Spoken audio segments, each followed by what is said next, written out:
Okey, muka surat 219, surah Yunus, muka surat 219, ayat yang ke-94. Ayat yang ke-94. Okey.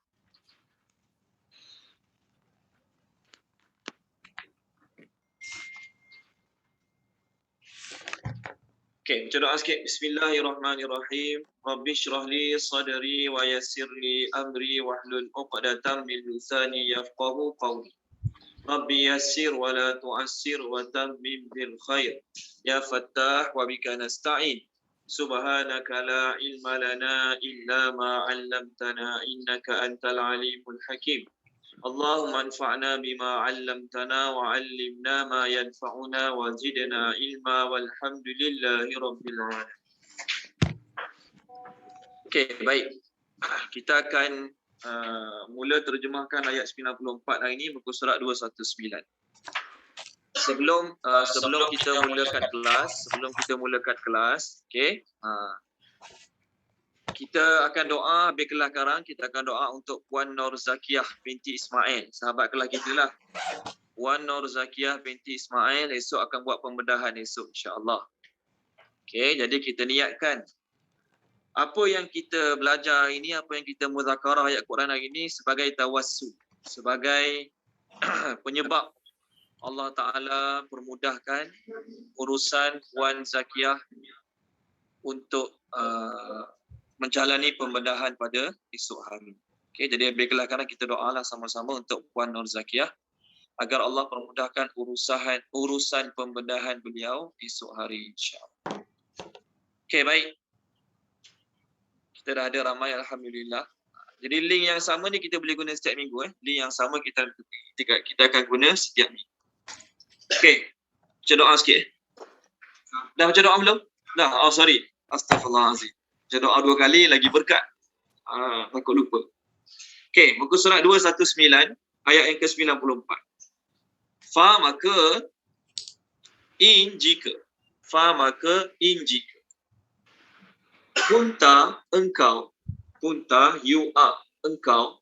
Engkau kat sini adalah Nabi Muhammad sallallahu alaihi wasallam. Fi dalam syakin keraguan. Mimma terhadap apa yang anzalna kami telah turunkan ilaika kepadamu kat sini maksudnya kepada Nabi Muhammad sallallahu alaihi wasallam. Terjemah ilaika kepadamu. Maksud kepadamu ialah kepada Nabi Muhammad sallallahu alaihi wasallam. Fa maka is'al tanyalah. Fas'al tu sebenarnya fa'is'al. Alif tu dia tak ada function, jadi baca dia fas'al. Okey. Fa maka is'al tanyalah alladzina orang-orang yang yaqra'una membaca. Okey. Yaqra'una terjemah dia membaca. Alkitab. Maksud kitab kat sini Taurat ataupun Injil.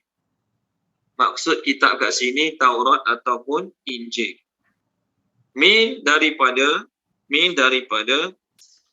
qablika sebelummu. Okey, itu ayat pertama kita hari ini. Ini ayat pertama kita hari ini. Datuk Cik Yahya telah baca, boleh Datuk Cik Yahya ayat pertama kita hari ini? Boleh Ustaz. Bismillahirrahmanirrahim. Maka jika engkau dalam keraguan terhadap apa yang kami telah turunkan kepadamu, maka tanyalah orang-orang yang membaca kitab daripada membaca kitab bracket Taurat atau Injil daripada sebelummu. Ya, sebelum. Okey, terima kasih Datuk Cik Yahya ayat pertama kita. Allah Subhanahu Wa Taala berfirman pada Nabi Muhammad khususnya dan pada kita semua amnya. Allah kata kepada Nabi Muhammad, kalau kau ragu-ragu terhadap apa yang kami telah turunkan kepadamu, iaitu kalau kau ragu-ragu terhadap Al-Quran, dalam cerita yang kami sampaikan. Kami sebelum ni sampaikan padamu kisah Nabi Musa kan. Kita baru je lalu kisah Nabi Musa, Nabi Harun, Fir'aun, Bani Israel. Jadi Allah cakap kepada Nabi Muhammad sallallahu alaihi wasallam, kalau engkau ragu-ragu terhadap Al-Quran yang kami telah turunkan pada engkau, maka tanyalah ahli kitab yang mereka selalu baca kitab. Maksudnya mereka selalu baca Taurat, baca Injil. Cuba tanya, cerita engkau dalam Quran ni dengan cerita Nabi Musa dalam Quran yang kami bagi pada engkau, dengan cerita Nabi Musa yang dalam Taurat dan Injil mereka, sama ke tak sama? Sama ke tak sama? Itu maksud ayat ni. Menurut Qatadah bin Di'amah radhiyallahu anhu, ketika mana Nabi baca ayat ni, lepas Nabi baca ayat ni, maka Nabi pun kata, la asyukku wa la as'alu. Allah kata, kalau kau syak terhadap Quran yang kami turunkan pada engkau, kau tanyalah orang yang baca kitab sebelum kau, iaitu Yahudi ataupun Nasrani. Maka Nabi jawab, aku tidak syak dan aku tidak akan tanya. Katakanlah Nabi pergi tanya, apa makna dia? Yes, Nabi ragu-ragu. Allah cakap, kalau kau syak terhadap Al-Quran, kau pergi tanya. Nabi pun pergi tanya, wahai pendeta Nasrani, betul ke cerita Nabi Musa gini? Wahai pendeta Yahudi, betul ke cerita Nabi Musa gini? Kalau Nabi pergi tanya, maknanya Nabi syak. Maka sebab tu Nabi kata, la asyukku wa la as'alu. Aku tidak syak dan aku takkan tanya. Itu kata-kata Nabi SAW. Betul Qatadah bin Di'amah kata, lepas Nabi baca ayat ni, Nabi pun kata, aku tidak syak dan aku tidak akan tanya. Okey. Itu kalau kita kata ayat ini diturunkan pada Nabi seorang sahaja. Tetapi dalam tafsir, walaupun ayat itu ditujukan untuk Nabi seorang, tapi maksudnya untuk setiap seorang di kalangan umat ini. Untuk setiap seorang di kalangan umat ini, kalau kamu rasa ragu-ragu terhadap Quran, betul ke tak betul? Maka cubalah kamu tanya orang-orang yang baca kitab sebelum kamu. Cuba tanya. Betul tak kisah Nabi Musa gini? Betul tak kisah Nabi Isa gini? Ini ayat ni beritahu seandainya. Maksudnya seandainya engkau syak wahai Muhammad, Nabi Muhammad tidak syak. Mana boleh Nabi Muhammad syak dengan Al-Quran? Orang Islam kita ni pun kalau syak dengan Al-Quran boleh terkeluar daripada rukun iman. Orang biasa kalau syak dengan Al-Quran boleh keluar daripada rukun iman. Nabi takkanlah Nabi syak dengan Al-Quran. Takkan Nabi ragu-ragu dengan Al-Quran. Maka sebab tu Nabi kata, aku tidak syak dan aku tidak akan tanya. Aku tidak syak dan aku tidak akan tanya. Sebab apa Nabi tak akan tanya? Sebab orang Yahudi dan Nasrani. Orang Yahudi dan Nasrani, kalau tanya mereka, belum tentu mereka akan cakap benar. Itu satu. Kalau tanya orang Yahudi dan orang Nasrani, kalau tanya mereka belum tentu akan cakap benar. Itu satu. Yang kedua, kalau mereka cakap benar pun, orang musyrikin ditanya mereka, orang musyrikin dengar kisah-kisah Nabi Musa, Nabi Harun dalam Quran ni kan, orang musyrikin pun pergi jumpa Ustaz Yahudi, pendeta Yahudi. Wahai Yahudi, betul ke Muhammad tempat aku ni dia cerita Nabi Musa gini, Nabi Harun gini? Yahudi tu kata, betul, tepat cerita dia. Adakah bermakna si musyrikin yang tanya dia akan beriman? Itu point dia. Jelas Tadi Nabi Muhammad kata, aku tak akan tanya sebab kalau tanya Yahudi belum tentu dia akan cakap benar. Dia kelentong ke, dia pusing cerita, dia kata cerita sebenar gini. Dia nak salahkan Quran, dia kelentong. Si bertanya, ditanya, dia kelentong orang yang bertanya. Ataupun boleh jadi juga orang musyrikin yang ditanya Yahudi, betul tak kita cerita Nabi Musa gini? Maka orang Yahudi jawab, betul, sama macam dalam kitab kami. Adakah kenyataan Yahudi itu akan buat orang musyrikin beriman dengan Nabi? Tak juga. Tuan-tuan dan puan-puan, orang Yahudi musyrikin Mekah pernah hantar 2 orang wakil. Tanya orang Yahudi Madinah. Ni kat tempat kami ni ada Nabi mengaku Nabi. Ada orang mengaku Nabi. Betul ke dia tu Nabi? Maka Yahudi Madinah kata, kat 2 orang wakil Mekah ni tanya dia 3 soalan. Tentang pemuda-pemuda yang ajaib kisahnya. Tentang seorang lelaki yang conquer timur sampai ke barat. Dan juga tentang roh. Dua orang ni balik jumpa Nabi Muhammad tanya. Kami nak tanya kamu 3 soalan. Yahudi tadi pesan pada 2 orang ni, kalau dia boleh jawab 3 soalan ni, dia Nabi. Kalau dia tak boleh jawab, dia bukan Nabi. Mereka balik jumpa Nabi, Nabi kata esok aku pergi. Beritahu jawapan. Nabi tak sebut, insya-Allah. Lepas 15 hari baru turun wahyu jawab 3 persoalan tu dalam surah Kahfi dan surah Isra. Lepas 3 hari baru turun. Jadi Nabi boleh jawab soalan mereka tentang pemuda yang ajaib kisahnya, Ashabul Kahfi, tentang pemuda yang seorang lelaki yang kawal dunia timur sampai barat, Zulkarnain, Nabi jawab. Dan juga tentang ruh pun Nabi jawab. Jadi bila Nabi dah boleh jawab ke 3 soalan tu, maknanya apa? Nabi itu betul tak Nabi? Betul lah, Nabi itu betul Nabi. Sekejap ada call. Loh, Sakar Badin, saya ada kelas lah Badin kat Surah Zira. Saya ada kelas kat Surah Zira belah atas, dia dewan. Saya tengah kelas. Kunci. Okey, boleh. Kunci ada kat Alik kan? Kunci ada kat Alik. Okey, baik saya. Okey, baik.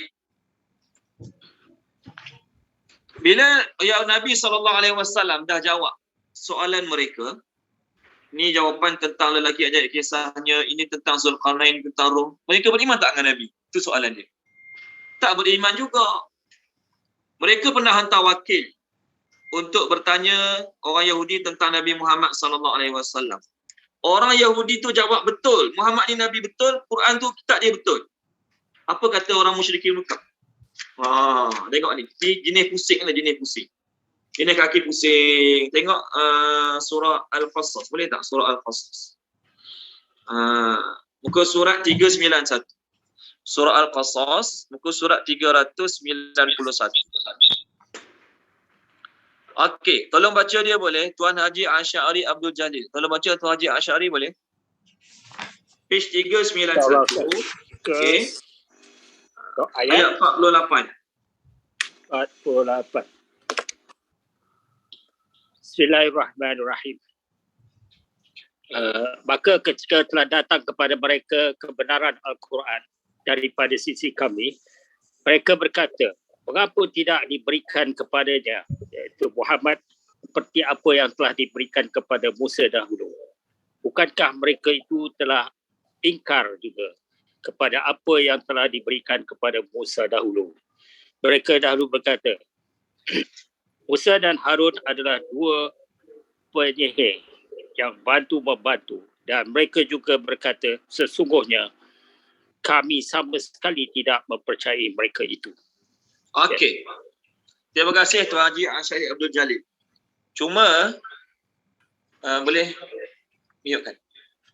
Cuma terjemahan Tuan Haji Asy'ari tadi, part terakhir tu, mereka berkata Musa dan Harun tukang sihir. Ada satu lagi terjemahan.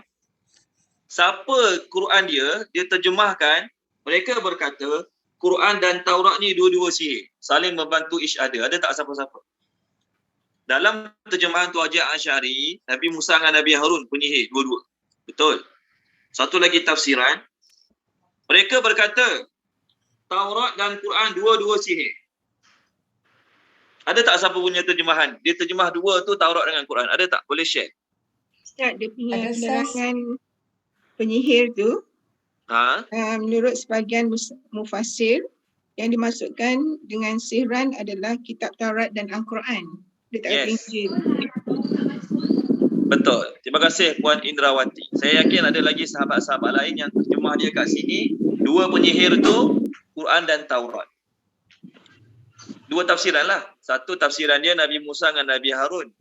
Satu lagi tafsiran Quran dan Taurat. Jadi kalau tafsiran ayat ni Nabi Musa, Nabi Harun, maknanya yang ucap kata-kata terakhir ni Bani Israel sama Nabi Musa. Kalau tafsiran dia Taurat dan juga Quran, maknanya yang ucap kata-kata ni siapa dia? Musyrikin Mekah. Ini kelebihan Quran. Satu ayat boleh keluar berbagai tafsiran. Sebab tu boleh mute-kan, ada yang belum mute-kan. Tolong mute-kan boleh? Dia macam mengganggu lah sikit kalau tak mute. Boleh tolong mute-kan? Okey. Tuan Imam Hilmi tolong mute-kan boleh Tuan Imam Hilmi? Okey, baik. Sebab tu dalam Quran dia tak ada tanda soal, tak ada tanda seru, tak ada kod angkut. Betul kan? Tak ada tanda. Sebab apa? Kalau kita letak tanda soal, tu je lah makna dia di soalan. Kadang-kadang satu ayat tu boleh beri makna soalan, boleh beri makna kenyataan. Ayat yang sama. Kadang-kadang boleh ditafsirkan dengan soalan, kadang-kadang boleh ditafsirkan dengan kenyataan. Boleh dua-dua. Tapi kalau Al-Quran letak tanda soal, tanda tanya macam bahasa Melayu.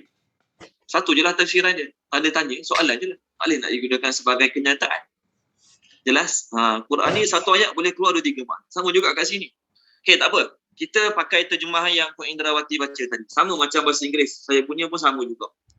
Orang putih kata, orang musyrikin kata, two kind of magic. The Taurat and the Quran, each helping the other. Bila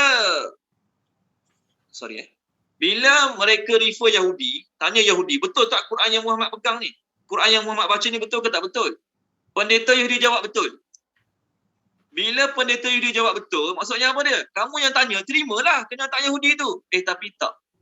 Mereka cakap apa? Quran dengan Taurat ni dua-dua kitab sihir. Dua-dua saling bantu each other. Sebab tu Nabi kata aku takkan tanya. Sebab kalau tanya pun belum tentu Yahudi akan cakap betul. Itu satu. Yang kedua, kalaulah orang musyrikin tanya orang Yahudi, Yahudi cakap betul. Belum tentu orang musyrikin akan menerimanya juga. Sebab tu tak payah tanya lagi bagus. Tak payah tanya lagi bagus. Okey, baik. Ustaz, tanya Ustaz.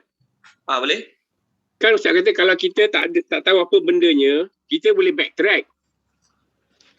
Kalau kita backtrack, ke atas tu kan dia kata Quran. Jadi adakah kepentingan yang itu kata Quran dan Taurat? Ustaz kata kalau kita tak tahu bila benda tu tak jelas, so kita backtrack siapa dia ke, apakah benda dia. Baik. Tuan Haji Kamarudin, bukan semua tempat kita boleh pakai hukum backtrack tu. Bukan semua tempat. Boleh Tuan Haji Kamarudin? Ya, kalau kita tengok backtrack ayat tadi, ayat 48 yang kita bincang tadi, ceritanya pasal Quran kan? Ceritanya pasal Quran. Jadi terjemah Quran lagi sesuai lah untuk masuk Tuan Haji Kamarudin kan? Ya Ustaz. Tapi taklah semua tempat kita boleh pakai backtrack, kita menafikan satu lagi. Ya, kalau ikut backtrack, ni cerita pasal Quran. Okey? Tapi dalam masa yang sama, tak menafikan juga terjemahan itu maksud ayat ni Nabi Musa, Nabi Harun. Cuma dari sudut ketepatan, mana lagi tepat, kita kata Quran lagi tepat. Sebab ayat tu cerita pasal Quran. Tapi kalau nak kata itu kata-kata kaum Nabi Bani Israel pada Nabi Musa, Nabi Harun, boleh juga. Boleh juga, tak jadi masalah. Okey, boleh backtrack ni kita guna.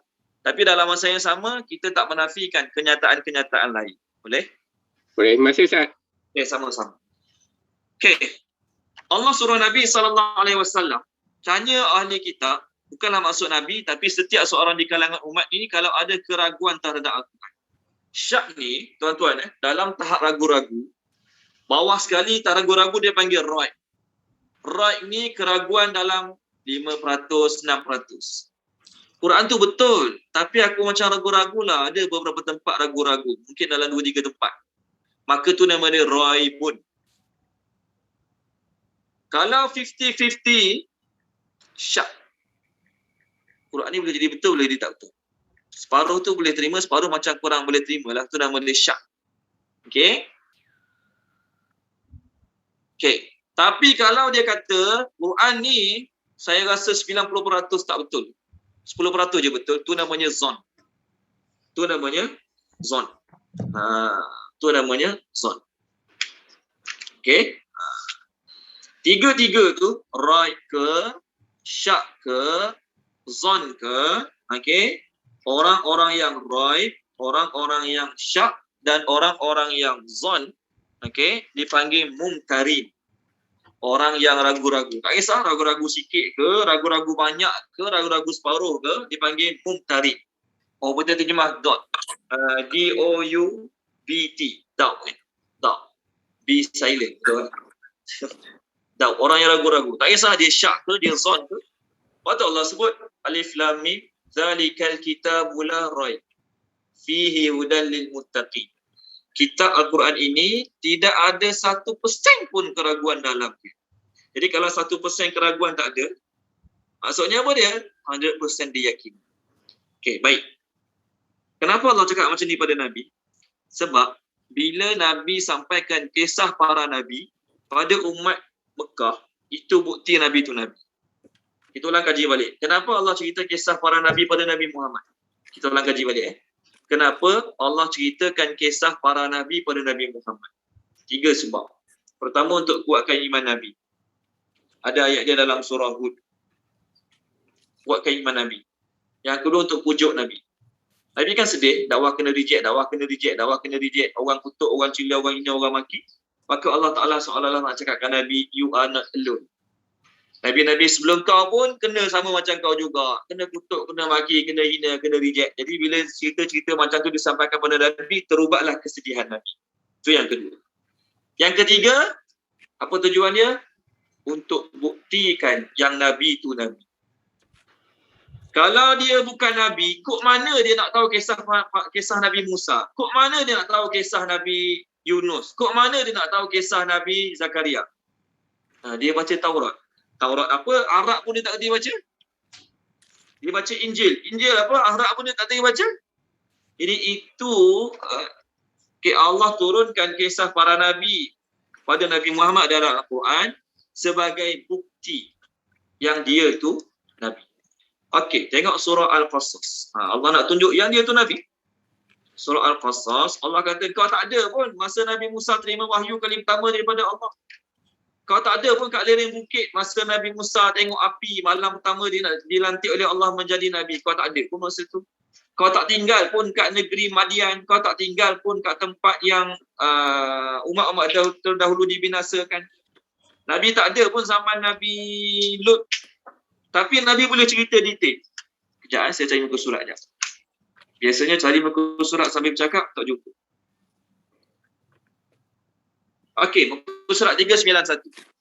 Muka surat 391, ayat 44, 45, 46. Boleh tak muka surat 391, ayat 44, ayat 45, ayat 46. Semua buka kalau boleh. Semua buka kalau boleh. Dalam tiga-tiga ayat ni, kan ada perkataan wama kunta. Apa terjemah wama kunta? Dan tidaklah engkau berada. Ayat pertama 44 wama kunta, betul kan? Ayat 45 tu ada juga wama kunta tapi baris kedua. Bukan baris pertama, baris kedua ayat 45. Wama kunta sawiyan and not you were. Okey. Ayat 46 ada lagi. Wama kunta. Jadi tiga-tiganya Allah nak kata kau tak ada pada masa benda tu berlaku. Tapi kau boleh cerita. Kok mana kau boleh cerita? Puan Izawani tolong baca. Puan Izawani boleh?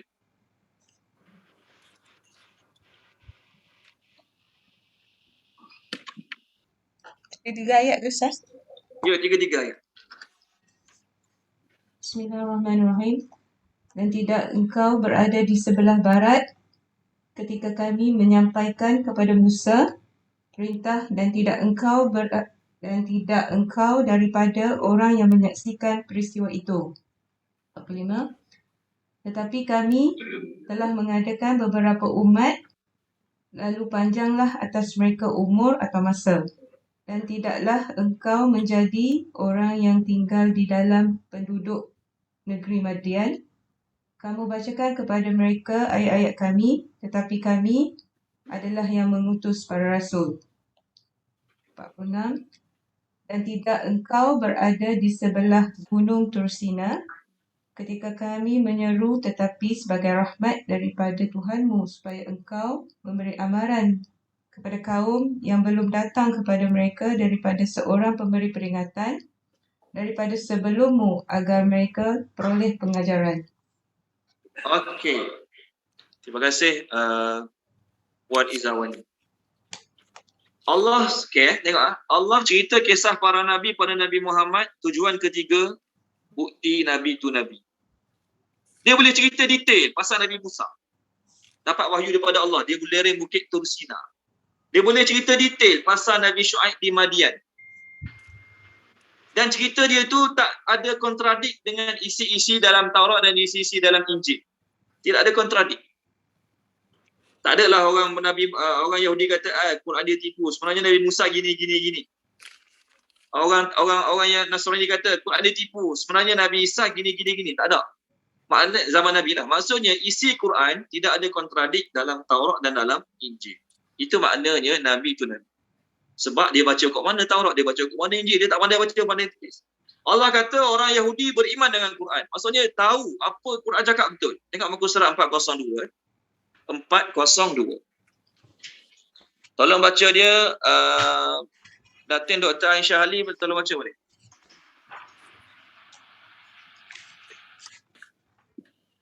Boleh Ustaz. 402. Okay. 402 yang 4748. 4748. Bismillahirrahmanirrahim. Dan demikianlah kami turunkan kitab Al-Quran kepadamu. Sungguh pun orang-orang yang telah kami berikan kitab Taurat dan Injil, mereka beriman kepadanya, Al-Quran. Dan di antara mereka, orang-orang kafir Mekah, ada yang beriman kepadanya, dan hanya orang-orang kafir yang mengingkari ayat-ayat kami.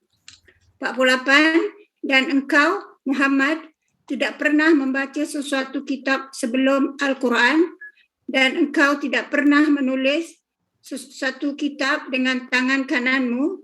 Sekiranya engkau pernah membaca dan menulis, nescaya ragu orang-orang yang mengingkarinya. Terima kasih Datin Dr. Aisyah.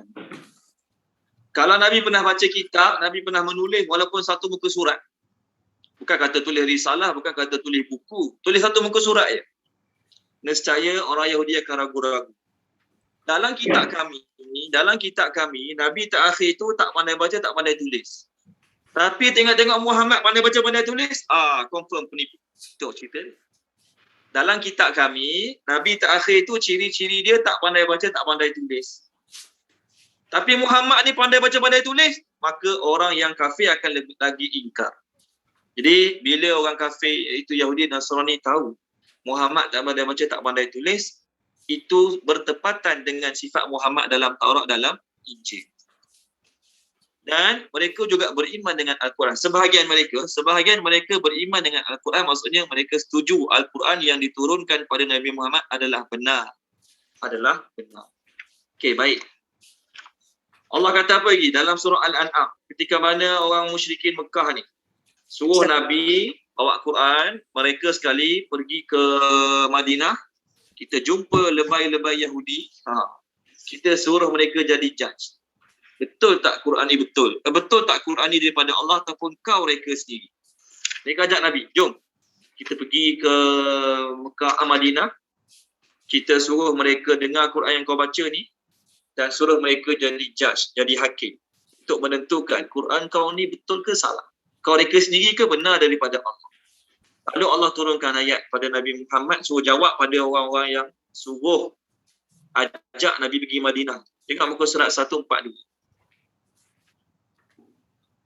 Puan Rosmina Harun, kalau baca boleh? 142 ayat 114.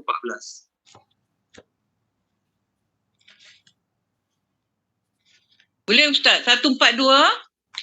Ayat 114. 114. Bismillahirrahmanirrahim. Patutkah aku mencari hakim selain Allah? Padahal dialah yang menurunkan kepadamu kitab Al-Quran secara terperinci. Dan orang yang kami berikan kitab mengetahui bahawa Al-Quran itu diturunkan dari Tuhanmu dengan sebenar-benarnya. Maka janganlah engkau menjadi golongan yang ragu-ragu. Mumtarin. Mumtarin ni, fala takunanna minal mumtarin, sama macam ayat kita lepas ni. Kita tak masuk lagi mumtarin, lepas ni kita jumpa mumtarin. Patut ke Allah suruh Nabi cakap lah pada orang musyrikin yang ajak Nabi pergi bawa Quran, suruh orang Yahudi jadi judge? Patutkah aku cari judge lain selain Allah? Walhal Allah yang turunkan Quran, dia explain dengan detail, tiba-tiba orang lain kena jadi judge untuk Allah. Tolong mute-kan boleh? Sahabat-sahabat tolong mute-kan? Okey? Dia jadi judge terhadap Allah Ta'ala pula. Orang Yahudi pula nak kena jadi judge untuk menentukan. Okey? Quran Allah bagi ni betul. Lulus. Dapat cok sirim daripada Yahudi. Menunjukkan Quran ni betul daripada Allah. Tak. Allah yang turunkan, Allah lah yang menentukan. Allah sendiri yang turunkan dan Allah cakap, ini benar daripada aku. Kenapa nak ragu-ragu lagi? Kenapa nak mempertikaikannya lagi? Okey, baik. Sambung ayat kita balik. Sebab tu Nabi Muhammad bila Allah turunkan ayat ni, maka Nabi cakap, aku tidak syak dan aku tidak akan tanya. Aku tidak syak dan aku tidak akan tanya. Ustaz nak tanya sikit Ustaz. Boleh? Kalam Allah ni sememangnya tiada keraguan. Tetapi kalau macam cara orang menafsir tu, bolehkah kita nak kata kita tak nak terima cara orang tu tafsir atau kita mesti menerima? Macam mana Ustaz? Boleh. Okey, boleh. Setiap ayat Quran kita wajib terima. Tapi tafsiran, kalau tafsiran tu kata-kata Nabi, dan kata-kata Nabi itu adalah hadis yang sahih, tak boleh reject. Bahaya kalau reject, terkeluar daripada rukun iman. Tapi kalau tafsiran tu hadis Nabi yang dhaif, kita tak nak terima. Bukan kita tak nak terima maksudnya kita buang tong sampah macam kata-kata pelawak tepi jalan, bukan. Kita tak nak terima pendapat tu sebab walaupun dia hanya hadis Nabi, ia tahap dhaif. Tak apa kita reject. Tak apa kita tak nak terima. Tak nak terima buang tong sampah lain, tak nak terima kita hold dulu lain. Okey, saya tak nak terima kata-kata dia. Dia penipu. Kata-kata dia pun buang tong sampah. Tu lain. Saya buat masa ni syak sikit kata-kata dia. Boleh jadi dia cakap betul tapi dia tu saya sangsi sikit. Sebab masa belajar dulu kaki penipu sama dengan saya lah. Geng-geng contohlah. Jadi kita bukan reject kata-kata dia, kita hold dulu. Kita tak nak terima. Itu lain. Boleh? Jadi hadis Nabi, walaupun hadis Nabi tapi tahapnya dhaif, kita buat masa ni kita KIV dulu. Kita tak nak kata dia tepat, kita tak nak kata dia penipu. Tipu 100%. Jadi kalau kita tak nak terima tafsiran tu, tak ada masalah nanti. Tafsiran ada 4. Pertama, Quran tafsir Quran. Tafsiran ada 4 kategori kan, ada 4 martabat. Pertama, Quran tafsir Quran. Ayat dalam surah ni menafsirkan ayat dalam surah lain. Ayat kita sekarang ditafsirkan oleh ayat-ayat dalam surah lain. Boleh tak reject? Tak boleh. Haram reject. Ayat Quran tafsir ayat Quran kita reject. Mana boleh? Tafsiran tu wajib kena terima lah sebab daripada Quran. Yang kedua, ayat Quran ditafsirkan oleh Nabi. Tengok, kalau hadis tu sahih, tahap mutawatir, wajib kena terima. Reject, berdosa. Keluar daripada rukun Islam, rukun iman. Kalau hadis tu dhaif, kita tawakuf. Tawakuf maksudnya KIV. Wait and see. Kita tak nak kata kita terima dan kita tak nak kata kita buang terus dalam tong sampah macam kata-kata pelawak tepi jalan. Okay? Yang ketiga, kata-kata sahabat dan tabi'in. Kata-kata sahabat dan tabi'in. Tak apa ke kalau kita tak terima? Tak jadi masalah kalau kita tak terima. Kata-kata sahabat kalau kita tidak menerimanya tak jadi masalah. Selagi tak capai tahap mutawatir. Apa makna tahap mutawatir? Tahap mutawatir kalau 99.9% sahabat mengucapkannya, itu mutawatir. Kita reject, itu salah. Tapi kalau seorang dua je keluarkan pendapat tu, kita tak nak terima, benda tu tak jadi tahap mutawatir lagi, tak ada masalah kita reject. Nombor 3. Nombor 4, Quran diterjemahkan, ditafsirkan oleh ulama-ulama dan juga ahli bahasa. Quran ditafsirkan oleh ulama-ulama dan juga ahli bahasa. Tak apa ke kalau kita tak nak terima? Tak apa. Tak apa. Tak jadi masalah pun. Sebab tu kadang-kadang satu ayat ada 4-5 tafsiran. Ada 4-5 tafsiran. Tak apa ke kalau kita tak nak terima semuanya? Tak apa. Kalau semua 4-5 tafsiran tu hanyalah kata-kata ulama ataupun kata-kata pakar bahasa. Bukan kata-kata Nabi, bukan ditafsirkan oleh ayat Quran yang lain. Boleh? Lebih-lebih lagi, tuan-tuan dan puan-puan kena ingat, saya nak beritahu, dalam tafsir ini memang berlambak riwayat Israiliyat. Dalam tafsir ini memang berlambak riwayat Israiliyat. Sebab tu tafsir Ibn Katsir, tuan-tuan dan puan-puan, asalnya, tafsir Ibn Katsir asalnya panjang lagi. Ulama-ulama kontemporari ni dia cuba buang Israiliyat. Buang. Sekarang dah ringkas. Dah ringkas ni pun ada lagi yang kontemporari buang lagi. Sampai latest punya tafsir Ibn Katsir 3 jilid bahasa Arab. 3 jilid bahasa Arab. Sebab semua cerita-cerita yang bukan palsu. Mereka syak, mereka ragu-ragu terhadap kesahihannya, mereka reject. Jadi Imam Ibn Katsir bawa tak tafsir tu? Imam Ibn Katsir bawa tafsir tu. Cerita tu Imam Ibn Katsir bawa. Walaupun ianya Israiliyat untuk memahamkan ayat Quran. Nanti kita masuk Nabi Yunus lepas ni pun ada juga riwayat Israiliyat. Saya akan sampaikan. Riwayat Israiliyat, apa hukum dia? Nabi kata, la tusaddiquhu wa la tukazibuhu. Kamu jangan membenarkannya sama macam Quran. Dan kamu jangan menafikannya sama macam cerita-cerita bohong yang lain. Qulu amanna billadhi unzila ilaina wa unzila ilaikum. Cukup kamu kata bila dengar riwayat tu, kami beriman dengan apa yang Allah turunkan pada kami dan apa yang Allah turunkan pada kamu. Kalau cerita tu bertepatan dengan apa yang Allah turunkan, yes, kami terima. Tapi kalau cerita Israeliat tu tak bertepatan dengan apa realiti yang berlaku, kami tak terima. Nak kata percaya 100% pun tidak, nak reject 100% pun tidak. Tu riwayat Israeliat. Boleh, terima kasih Ustaz. Terima kasih Ustaz. Israeliat pun ada lagi tafsiran dia. Baguslah nanti tanya panjang pula jawapan dia. Adalah kata semua Israeliat bila ada orang sampaikan kepada kita, ni cerita dalam Israeliat ni. Ceritanya ada dalam Taurat. Ceritanya ada dalam Taurat contoh. Dan kita pun yakin Taurat telah diubah suai. Cuma bukan diubah suai ke semuanya. Jadi adakah setiap kali orang sampaikan kepada kita, okey saya nak sampaikan pada Tuhan ni dalam Taurat ni, dalam Taurat. Dalam Taurat, Allah kata dalam Taurat, Allah tu Tuhan yang satu. Dalam Taurat, Allah kata, kita nanti lepas mati akan dibangkitkan semula. Kita berkata, oleh kerana tu isi Taurat, saya tidak meyakininya dan saya tidak merejeknya. Boleh cakap macam tu?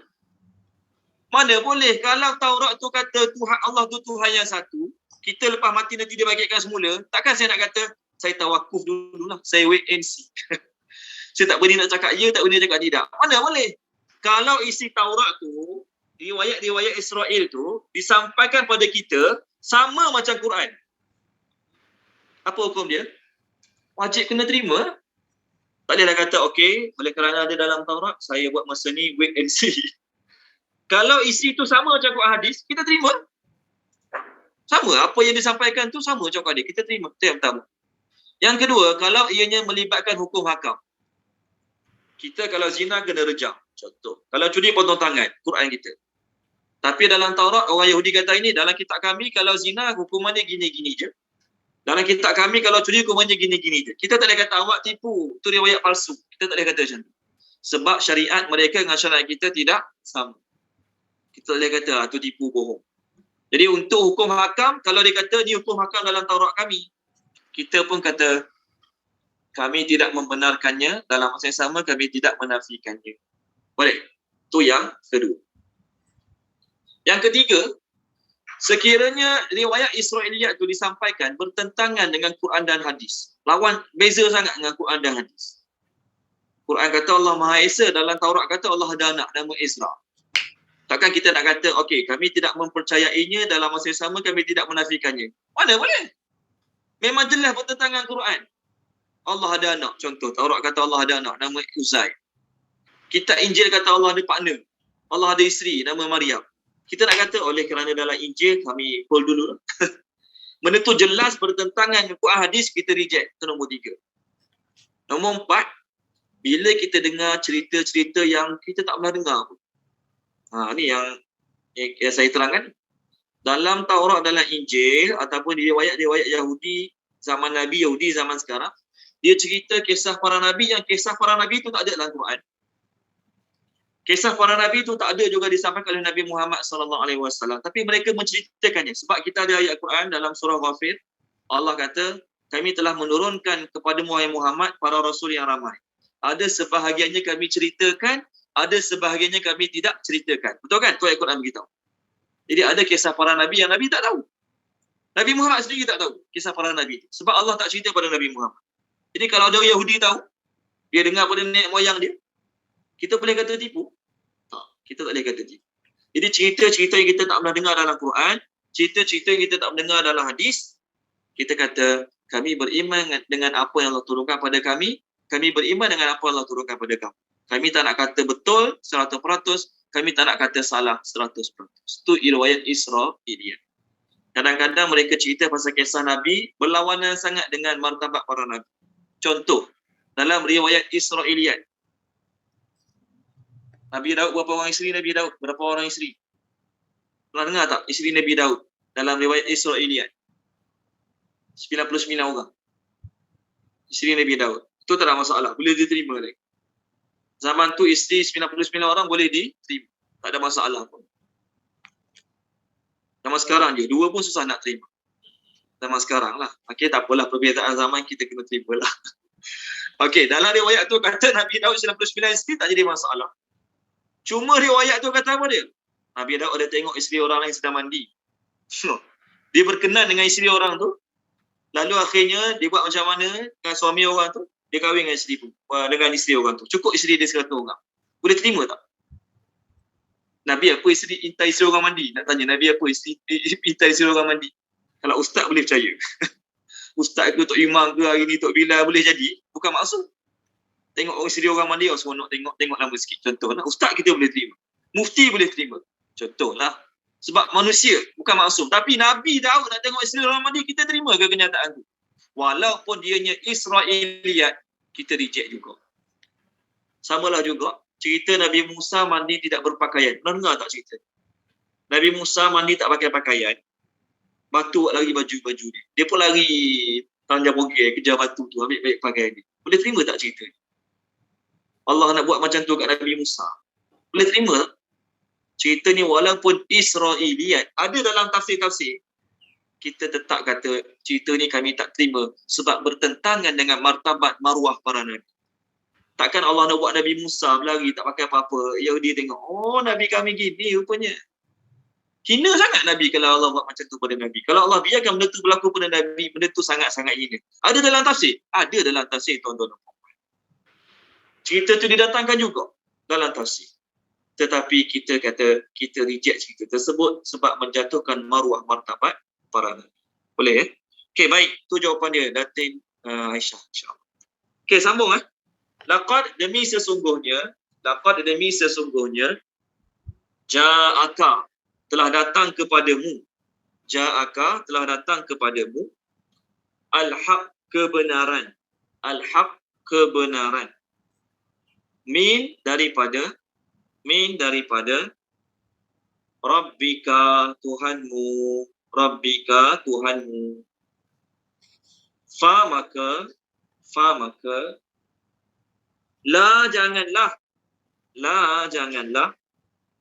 takunanna kamu menjadi. Okay, so do not you become. Kita terjemah. Min daripada al-mumtarin. Tadi Puan Rosmin dah baca mumtarin tu. Orang-orang yang ragu-ragu. Al-mumtarin, orang-orang yang ragu-ragu. Sama ada ragu-ragu sikit ke, ragu-ragu banyak ke, ragu-ragu 50-50 ke. Jangan jadi di kalangan orang yang ragu-ragu. Walaupun ragu-ragu 1% sahaja. Okey, tolong terjemahkan ayat baru kita. Siapa ya? Tuan Haji Kamarudin terjemahkan, Tuan Haji Kamarudin. Bismillahirrahmanirrahim. Laqad, sungguhnya telah datang kepada kamu kebenaran dari Tuhan kamu. Maka janganlah kamu menjadi daripada orang-orang yang ragu-ragu. Okey. Terima kasih Tuan Haji Kamarudin. Allah cakap kepada Nabi Muhammad khususnya dan pada setiap seorang manusia zaman ni umumnya. Allah kata demi sesungguhnya telah datang kepada kamu al-haq kebenaran. Makna kebenaran kat sini ialah Al-Quran. Sesungguhnya telah datang kepadamu kebenaran, iaitu Al-Quran daripada Tuhanmu. Jadi orang-orang yang sampaikan Al-Quran, orang-orang yang sampaikan Al-Quran, orang-orang yang mengajar Al-Quran, orang tu telah mengajar Al-Haq. Dalam surah Wal-As kan, apa Allah kata? Wa tawasau bil haqq wa tawasau bis sabr. Orang berjaya, dia beriman, dia beramal soleh dan dia berpesan-pesan perkara yang hak. Apa perkara yang hak? Al-Quran. Dia hanya pesan pada anak dia jaga semaya, itulah Al-Haq. Dia pesan pada anak perempuan dia jaga aurat, itulah Al-Haq. Dia pesan pada anak dia jangan buat maksiat, Allah marah, itulah Al-Haq. Jadi setiap satu isi Al-Quran, bila kita pesan pada orang dengan cara yang sepatutnya, itu dipanggil Al-Haq, kebenaran. Boleh?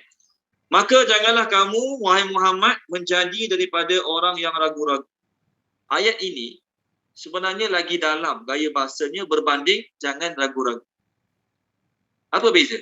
Jangan ragu-ragu dan jangan menjadi di kalangan orang yang ragu-ragu. Apa beza bahasa Melayu? Bahasa Melayu tak nampak beza mana pun. Betul kan? Jangan ragu-ragu dengan jangan kamu menjadi di kalangan orang yang ragu-ragu. Dalam bahasa Melayu tak nampak banyak beza. Dalam bahasa Arab, tahu tak apa maksudnya ayat ni? Pertama, jangan ragu-ragu. Kamu jangan ada, kalau kita kata jangan ragu-ragu, ayat ni kata kat Nabi ataupun kata kat kita semua, jangan ragu-ragu. Maknanya, kamu jangan ragu-ragu dalam hati sahaja. Itu makna dia. Boleh? Kamu jangan ragu-ragu dalam hati sahaja. Tapi, jangan kamu jadi di kalangan orang yang ragu-ragu, maksudnya, kamu jangan ragu-ragu dalam hati, bahkan kamu juga jangan berperangai macam orang yang ragu-ragu punya perangai. Orang yang ragu-ragu apa perangai dia?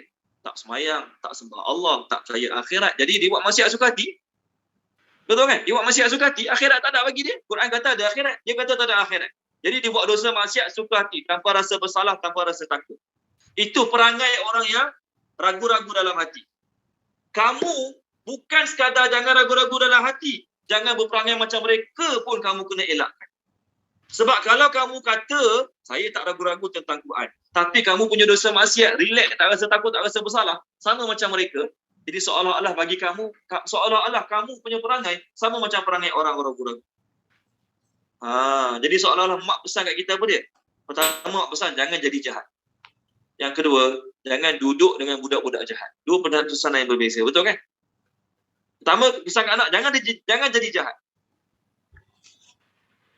Pesanan kedua, jangan duduk dengan orang-orang yang perangai jahat. Takut nanti kamu tiru perangai mereka juga. Takut nanti perangai jahat mereka terkesan dengan kamu juga. Pesanan kedua lagi dalam berbanding dengan pesanan pertama.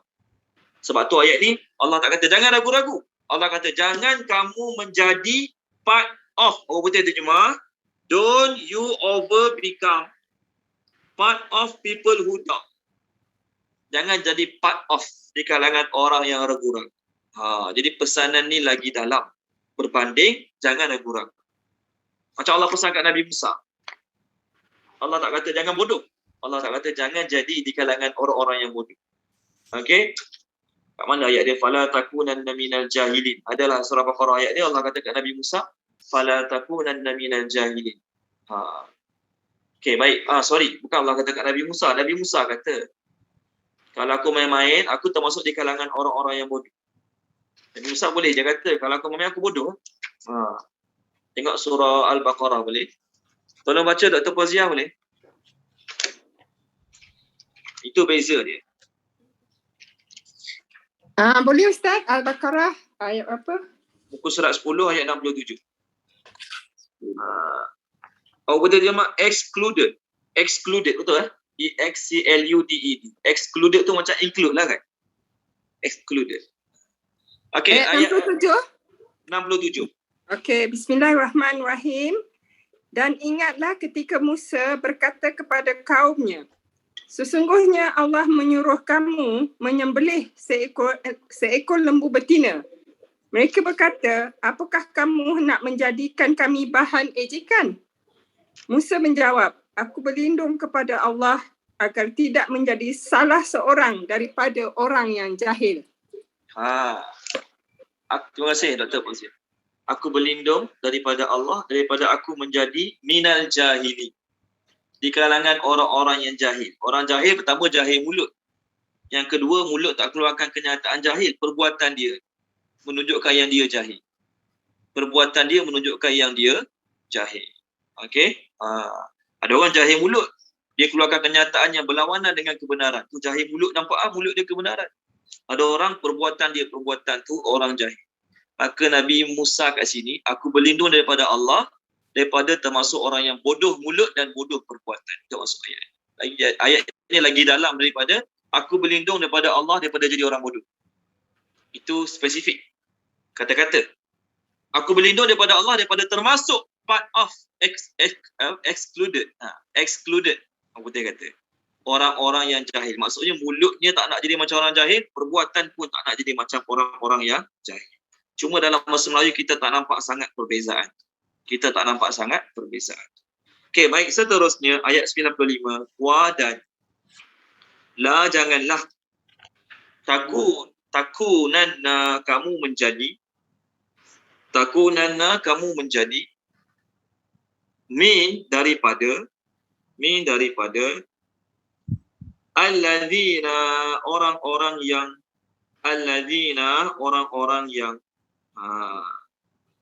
kazzabu mendustakan kadzabu mendustakan, menafikan, semua boleh. B dengan ayatillah, ayat-ayat Allah. Ayatillah, ayat-ayat Allah. Fa maka takuna kamu akan menjadi. Takuna kamu akan menjadi min daripada okey, al-khasirin, orang-orang yang rugi. Al-khasirin, orang-orang yang rugi. Okey, baik. Terjemahkan ayat kita sekarang. Puan Nur Zakiyah ada? Tuan Haji Kamaluddin. Puan Zakiyah ada lagi? Ada? Tak ada Ustaz, dia dekat ward. Oh, kat ward. Okey, sorry, betul. Esok nak operation. Hari ni kat ward lah. Okey. Ya Ustaz. Kemarin lagi dia pergi, kemarin dah masuk. Okey, baik. Semoga Allah mudahkan urusan dia esok, insya-Allah. Puan Zaliha, tolong baca boleh Puan Zaliha? Boleh Ustaz. Bismillahirrahmanirrahim. Dan janganlah kamu menjadi daripada orang-orang yang mendustakan dengan ayat-ayat Allah. Maka kamu akan menjadi daripada orang-orang yang rugi. Okey, baik. Terima kasih Puan Zaliha. Tadi Allah pesan pada kita ayat 94, jangan ada syak walaupun 0.1%. 0.1% pun jangan ada syak.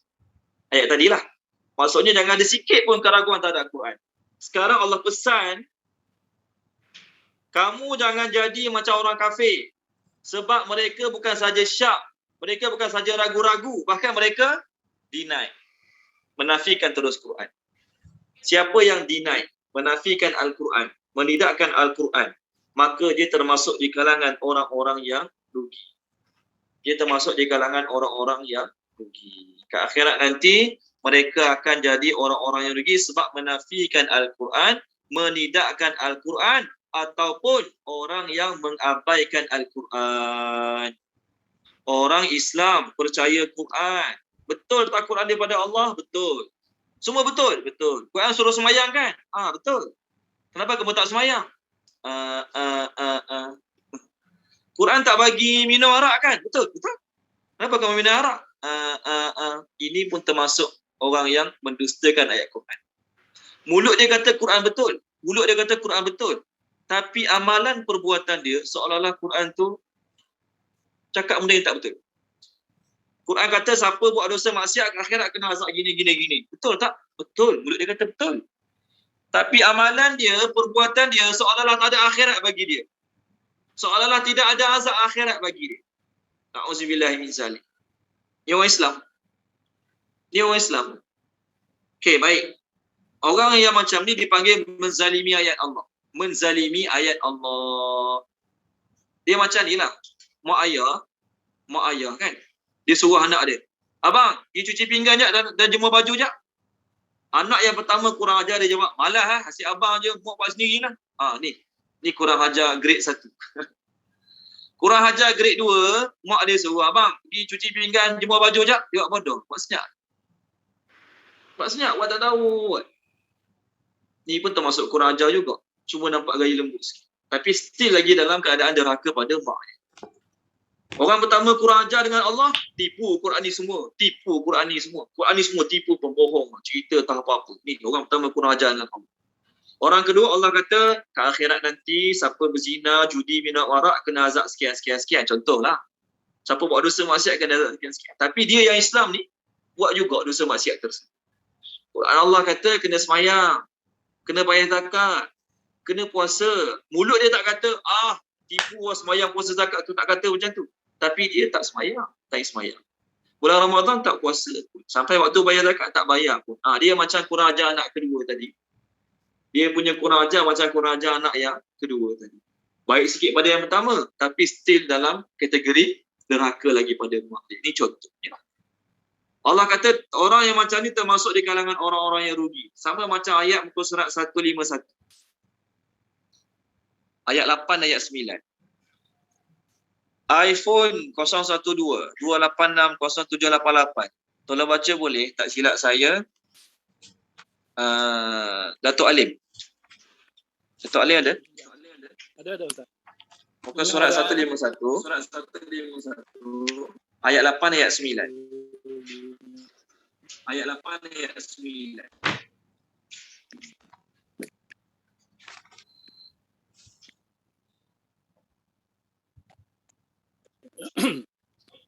Bismillahirrahmanirrahim.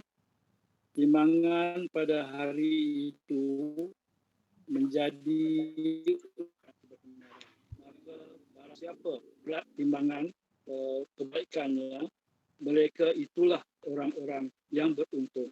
9. Dan barang siapa ringan timbangan kebaikannya, maka mereka itulah orang-orang yang telah merugikan dirinya sendiri kerana mereka mengingkari ayat-ayat kami. Okey. Terima kasih Datuk Alim. Allah Subhanahu Wa Taala kata dalam ayat 2 ayat ni, timbangan amal pada hari itu adalah benar, timbangan neraca amal. Siapa yang berat timbangan amalnya, mereka lah orang yang percaya. Siapa yang ringan timbangan amalnya, sama ada orang Islam yang kejahatan mereka lagi banyak pada kebaikan, ataupun orang kafir punya timbangan kosong. Mereka itulah orang yang merugikan diri mereka sendiri dengan sebab mereka menzalimi ayat-ayat Allah. Menzalimi ayat-ayat Allah, adalah orang yang kafir. Pertama, mereka reject terus ayat-ayat Allah. Itu zalim ayat Allah yang pertama. Yang kedua, orang Islam yang Allah kata sembahyang wajib, dia buat bodoh je. Allah kata wajib puasa bulan Ramadan dalam Quran, dia buat bodoh je. Allah kata kena tutup aurat, dia buat bodoh je. Contoh. Jadi mereka termasuk di kalangan orang yang menzalimi ayat-ayat Allah. Walaupun dia tak nafikan dengan mulutnya. Orang Islam laku tak? Orang Islam laku lah. Ayat Quran kan, banyak cerita tentang jual beli untung rugi. Jual beli untung rugi. Kita fikir jual beli untung rugi ni terlibat dalam perniagaan je lah kan. Jual beli untung rugi. Tak. Dalam kehidupan kita ni, kita bagaikan orang yang sedang berjual beli. Apa kita nak jual, apa kita nak dapat. Walaupun kita bukan peniaga. Kadang-kadang kita fikir untung rugi ni kaitan dengan peniaga je. Tak. Kehidupan ni semua manusia berkaitan dengan untung rugi. Ada orang dia bekerja makan gaji lah. Dia kata apa dia? Untung kalau kerja macam dia. Kenapa? Dia kerja 8 pagi 5 petang tapi gaji dia lagi mahal pada gaji aku. 8 pagi 5 petang juga tapi gaji aku lagi rendah pada gaji dia. Perkataan untung tu keluar juga. Betul kan? Walaupun dia bukan peniaga dua-dua. Oh, rugilah kerja kat situ. Kenapa? Jarak rumah ke tempat kerja jauh. Untuk minyak saja 400-500 sebulan. Untuk dia minyak saja. Jadi rugilah kerja kat situ. Jadi perkataan untung rugi ni bukan saja melibatkan peniaga, penjual. Tak. Setiap orang dalam hidupnya ada untung, ada rugi. Macam itulah juga kita ke akhirat nanti ada orang untung, ada orang rugi. Ada orang yang umurnya pendek tapi amalnya banyak. Dia untung. Ada orang yang umurnya panjang, amalnya pendek. Dia rugi. Allah sebut dalam Quran cerita tentang untung rugi, jual beli, untung rugi, jual beli. Kerana dalam kehidupan kita ni, kita sedang menjadi orang yang untung ke akhirat ataupun sedang menjadi orang rugi ke akhirat. Walaupun kita bukan peniaga. Kita sedang menjadi orang yang menjual agama untuk dapatkan duniawi yang sedikit, ataupun kita menjadi orang yang menjual kesenangan hidup, jual rehat, jual kerehatan, jual nafsu, semata-mata nak beli apa? Semata-mata nak beli keagungan akhirat. Allah umpamakan kita macam jual beli. Walaupun kita bukan peniaga. Jadi hidup ni macam jual beli. Bila hidup macam jual beli, maka dalam jual beli mesti ada untung, mesti ada rugi. Betul kan? Contoh ayat Quran Allah sebut Allah jual, Allah beli. Walaupun kita tak sedar, kita sedang berjual beli. Surah At-Taubah. Surah At-Taubah. Boleh tak? Surah At-Taubah. Okey, muka surat. Surat apa ya? Muka surat 204. 204. Ayat 111. Datin Zaini ada? Datin Zaini ada?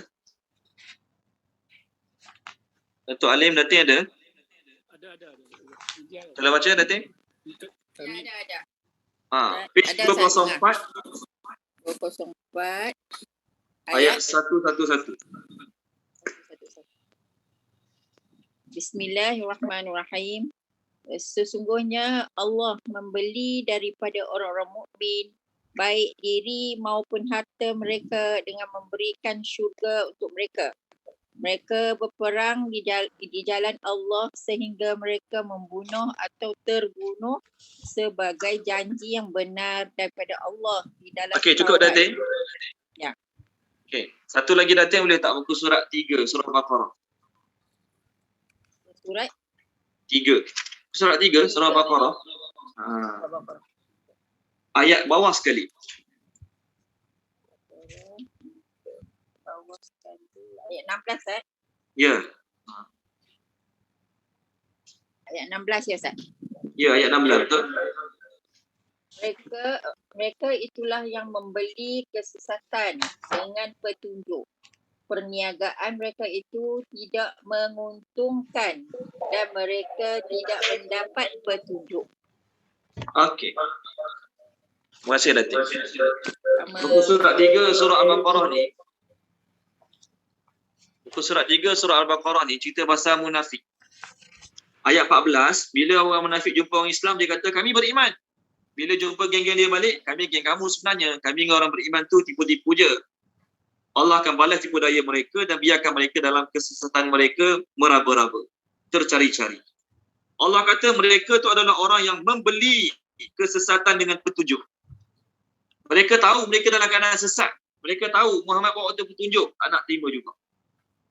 Maka tidaklah beruntung perniagaan mereka dan mereka tidak termasuk di kalangan orang-orang yang mendapat petunjuk. Di hidup kita ni macam jual beli. Kita sedang memberikan, kita sedang Allah sebut tadi Allah telah membeli diri, harta, masa. Bayaran apa yang Allah bagi? Syurga. Jadi kita sama ada kita nak beri diri kita untuk Allah, nak beri harta kita untuk Allah, nak beri masa kita untuk Allah. Itu je cerita dia. Kita bagi diri masa untuk Allah, kita dapat bayaran dia, syurga. Kita tak bagi, kita tak dapat. Jadi kita hidup ni antara untung dan rugi. Sebab tu dalam surah Wal-As, apa Allah kata? Innal insana lafi khusrin. Dalam kerugian. Ada orang rugi sikit, ada orang rugi banyak. Antara orang yang rugi siapa dia? Orang yang Allah tak ampunkan. Antara orang yang rugi adalah orang yang banyak dosa tapi dosanya Allah tak ampunkan. Mana dalil dia? 23 surah Al-A'raf, doa Nabi Adam. Rabbana zalamna anfusana wa illam taghfir lana wa tarhamna lanakunanna minal khasirin. Wahai Tuhan kami telah menzalimi diri kami. Kalau kau tak ampuni kami, kalau kau tak rahmati kami termasuk di kalangan orang-orang yang rugi. Jadi hidup ni antara nak untung ataupun nak rugi. Nak untung banyak atau nak untung sikit, rugi banyak ataupun rugi sikit. Jadi amalan kita lah, persiapan kita lah menentukan kita untung rugi ke akhirat nanti. Okey? Kita ni walaupun tak berniaga, kita sedang berniaga sebenarnya. Tengok surah As-Saff, surah As-Saff. Okey, surah As-Saff ni muka surat 552. Adalah penceramah menggunakan ayat ni untuk bisnes jual beli. Saya macam pendapat saya lah, ayat ni bukan untuk bisnes. Ayat jual beli cerita lain lah, jual beli. Ini maksudnya, tengok muka surat 552. Ayat 10, ayat 11. Ayat 10, ayat 11 dan 12. 10, 11, 12. Tolong baca dia boleh. Tuan Imam Hilmi Mokri, tolong baca Tuan Imam.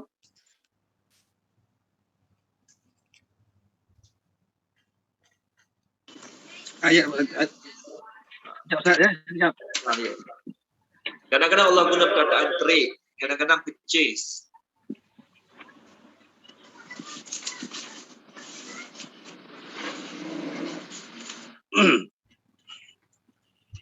Ayat berapa Ustaz tadi? 10, 11, 12. Bismillahirrahmanirrahim. Wahai orang-orang yang beriman, maukah aku menunjukkan sesuatu perniagaan yang boleh menyelamatkan kamu daripada azab yang pedih? Ayat 11, iaitu kamu beriman kepada Allah dan Rasul-Nya, serta kamu berjuang membela dan menegakkan agama Allah dengan harta benda dan diri kamu. Itulah yang lebih baik bagi kamu. jika kamu hendak mengetahui hakikat yang sebenarnya. Ayat 12.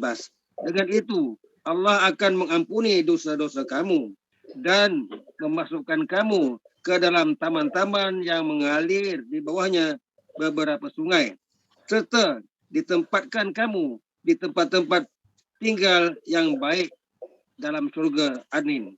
Itulah kemenangan yang besar. Okey, baik. Terima kasih Tuan Iman Hilmi. Jadi kalau orang tanya kita, nak berniaga apa bagus? Perniagaan apa paling untung? Perniagaan apa paling untung? Kedai makan? Tak. Produk kecantikan? Tak. Jual madu macam ustaz? Tak juga. Jadi kalau orang tanya perniagaan apa paling untung? Ni, baca ayat 10 kat dia. Perniagaan yang dapat menyelamatkan kamu daripada azab yang pedih. Itulah perniagaan paling untung. Okey, bisnes paling untung. Bisnes, perniagaan yang boleh menyelamatkan kamu pada azab yang pedih. Itulah perniagaan paling untung. Inilah hakikat perniagaan sebenarnya dan kita terlibat dalam perniagaan ni.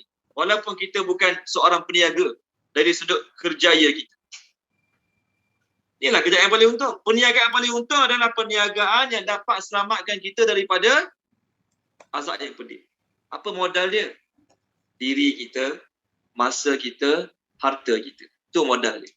Banyak mana kita bagi masa untuk agama, banyak mana kita korban duit untuk agama, itu modal dia. Jadi keuntungan akan bergantung pada modal tersebut. Walaupun kita bukan peniaga, kita sebenarnya dalam perniagaan. Okey, baik. Sambung ayat seterusnya. Jadi kita beramal ni sebab tak nak jadi orang rugi. Ada orang, tuan-tuan dan puan-puan, ada orang dia solat subuh, dia dapat pahala subuh dia 2 rakaat saja. Betul kan? Tapi ada orang subuh tadi, dia dapat pahala 20 orang solat subuh. Untung tak? Untung lah. Tadi subuh, saya dapat pahala solat subuh saya je 2 rakaat. Tapi ada orang subuh tadi, dia dapat pahala 20 orang solat subuh. Kenapa? Dia ajak anak-anak dia, isteri dia solat subuh sama-sama. Okey, anak dia dah 5 orang dah. Isteri dia 4 orang, 9 orang dah solat subuh. Contohlah, contoh. Ni angan-angan. Okey. Ataupun dia apa? Dia ada anak murid yang ramai. Dia kejut semua anak murid dia solat subuh. Dia dapat pahala tak? Dapat pahala. Dia ingatkan anak isteri dia, jiran-jiran dia kepentingan jaga solat. Jadi kerana sebab peringatan yang dia bagi, jiran-jiran dia, anak isteri dia jaga solat. Maka subuh tadi dia dapat pahala 20 orang solat subuh. Untung ke rugi? Untung lah. Berbanding dengan orang yang subuh tadi dapat 1 pahala solat subuh saja. Sebab tu orang nak mengelak kerugian, sebab tu nak mengelakkan kerugian, orang tu kena amalkan surah Wal-As. Dalam surah Wal-As, Allah Subhanahu Wa Taala berfirman, demi masa sesungguhnya semua manusia dalam kerugian. Kecuali orang yang buat 4-4. Beriman, beramal soleh, ni tak ada masalah, mudah bagi kita. Kita buat seorang-seorang je beriman, beramal soleh ni, tak libatkan orang lain. Tapi nak jadi orang yang tak rugi, untung sangat-sangat, kena melibatkan juga 2 perkara tadi. Berpesan-pesan perkara yang benar. Kadang-kadang bila berpesan-pesan orang menyampah, betul kan? Orang menyampah, orang jemur, orang meluat. Sabar, pesan lagi. Bukan orang luar, kadang-kadang anak bini pun menyampah. Kita dah pesan semayang. Balik-balik tanya, dah ngaji belum? Jadi ayah tanya soalan yang sama, mak tanya soalan yang sama. Meluat tak anak-anak? Meluat lah. Tak apa, anak meluat ke, anak menyampah ke, sabar, kena ada. Jadi orang yang buat macam ni, insya-Allah dia tak rugi kan akhirat. Seterusnya, okey. Dalam kitab Tafsir Al-Munir, baru jumpa lah. Dah banyak kali baca, teringat. Kat akhirat nanti, ada orang, tolong mute kan boleh? Ada yang belum mute, tolong mute kan? Dalam kitab Tafsir Al-Munir, dia cerita. Ini pun kat surah Al-Fikir saya dah sampaikan. Ada seorang ulama namanya Sulaiman bin Abdul Malik. Dia nak pergi Mekah buat haji. Dia lalu kat Madinah. Sampai kat Madinah dia jumpa Syekh Abu Hazim. Dia pun tanya Syekh Abu Hazim, "Wahai Syekh Abu Hazim, bagaimana keadaan manusia kat akhirat nanti ketika bertemu Allah?" Maka Syekh Abu Hazim jawab, "Kat akhirat nanti orang-orang yang baik akan bertemu Allah bagaikan ahli keluarga yang baru pulang daripada musafir. Anak kita belajar luar negara 4 tahun, hari ni nak balik, macam mana? Ustaz, datang kelas hari ni, ambil anak kat airport. Gembira sangat. Betul kan? Ustaz, hari ni tak masuk kelas, ambil mak ayah pulang haji. Alah, haji 44 hari je. Orang yang baik akan bertemu Allah bagaikan ahli keluarga yang baru pulang daripada musafir. Bagaimana gembiranya orang yang musafir itu dan bagaimana gembiranya keluarga yang sambut dia. Manakala orang yang berperangai jahat, orang yang buruk perangai akhlak dia, akan kembali pada Allah bagaikan hamba yang lari pada tuan dia, lalu dipulangkan semula pada tuan dia. Bibik lari. Bibik lari, orang tangkap, orang semula kat kita. Apa perasaan bibik itu? Pak, maaf saya, Pak. Pak, maaf saya, Pak. Kita hamba abdi, kita lari. Kita lari pada tuan kita, orang tangkap, buat balik semula kat tuan kita. Bagaimana perasaan kita semasa dikembalikan semula pada tuan kita? Habislah aku. Jadi itulah kita ke akhirat. Sama ada kembali pada Allah bagaikan ahli keluarga yang baru pulang pada musafir, ataupun bagaikan hamba yang lari daripada tuan dia lalu dikembalikan balik pada tuan. Kita akan jadi salah satu pada dua. Depend pada amalan-amalan kita. Okay, baik, seterusnya. Inna sesungguhnya, cukup tak boleh banyak-banyak je. Takut jadi ceramah umum pula lagi. Inna sesungguhnya, alladzina orang-orang yang haqqat telah pasti. Orang betul terjemah proof, true. Haqqat telah pasti. Orang betul terjemah proof, true. Alaihim ke atas mereka, kalimatu kita terjemah ketetapan. Kalimatu kita terjemah ketetapan. Kalimah terjemah kalimah word. Maksud word kat sini ketetapan. Word yang Allah Ta'ala telah tetapkan di Lauh Mahfuz. Ketetapan Rabbika Tuhanmu. Okey. La tidak. Yu'minun akan beriman. Tambah lagi ayat seterusnya, walaupun. Kita sambung terus. Walaupun ja'athum datang kepada mereka kullu ayatin setiap tanda. Kullu setiap ayatin tanda. Hatta sehinggalah yarau mereka melihat al-azab al-alim yang pedih. Puan Rugayah Urif tolong terjemahkan boleh Puan Rugayah 2 ayat 96 97. Okey Ustaz. Sesungguhnya orang-orang yang telah dipastikan mendapat ketetapan Tuhanmu tidak akan beriman. 97, meskipun mereka mendapat tanda-tanda iaitu kebesaran Allah sehingga mereka menyaksikan azab yang pedih. Okey, baik. Terima kasih Puan Rugayah. Allah nak kata apa dia? Banyak mana dalil aku sampaikan, banyak mana hujah aku bagi tentang benarnya Al-Quran, benarnya Nabi. Tapi kalau orang tu dah takdir untuk dia tak beriman, dia tetap tidak akan beriman. Ni soalan takdir lagi ni. Walaupun aku bagi 100 dalil, aku ni Tuhan yang satu. 1000 dalil, Muhammad tu Nabi, aku pilih. 1,000,000 dalil, Quran tu betul aku yang turunkan pada Nabi Muhammad. Walaupun aku bagi berjuta-juta dalil, orang yang telah ditakdirkan untuk dia tidak akan beriman, memang dia tidak akan beriman. Walaupun datang setiap dalil yang ada semua aku keluarkan, memang dia tidak akan beriman. Sebab apa? Allah sebut la tabdila li kalimatillah. Tengok surah 440 boleh 440. Tidak ada yang dapat ubah ketetapan Allah. Allah kata, tidak ada yang mengubah ketetapan Allah. Surah Fatir, page terakhir surah Fatir 440. Tolong baca dia boleh? Puan Adibah Awang tolong baca boleh tak? Ada Puan Adibah?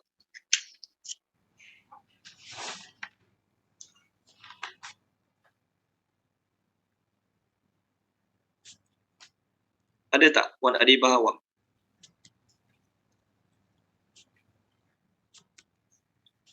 Okey, baik. Tolong terjemahkan dia. Puan Nur Aziah, terjemahkan Puan Aziah boleh? Ya Ustaz, mana? 4439 ayat 43.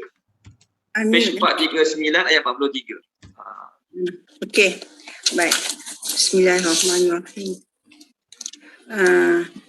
Dan sekiranya Allah menghukum manusia disebabkan apa yang telah mereka lakukan. Ayat 43, ayat 43 Puan. 43. Okey. 43. Kerana kesombongan mereka di bumi dan kerana rancangan mereka yang jahat, rancangan yang jahat itu hanya akan menimpa orang yang merancang sendiri. Mereka hanya menunggu berlakunya ketentuan kepada orang yang terdahulu. Maka kamu tidak akan mendapati perubahan bagi Allah dan tidak pula akan menemui penyimpangan bagi ketentuan Allah itu. Terima kasih Puan Nur Aziah. Baik, sama-sama. Penutup dia apa dia? Kamu tidak akan mendapati perubahan bagi ketetapan Allah dan kamu tidak akan mendapati turning off daripada ketetapan Allah. Itu satu. Ayat yang kedua. Tolong baca dia boleh? Surah Yunus juga kita dah lalu. Surah Yunus. Okey. Tolong baca dia Datin Ros. Tolong baca Datin Ros boleh? Datin Ros. Ni Ustaz, kejap Ustaz. Surah Yunus, muka surat tertinggal. 216. 216 ayat 64. 216. Ayat 64.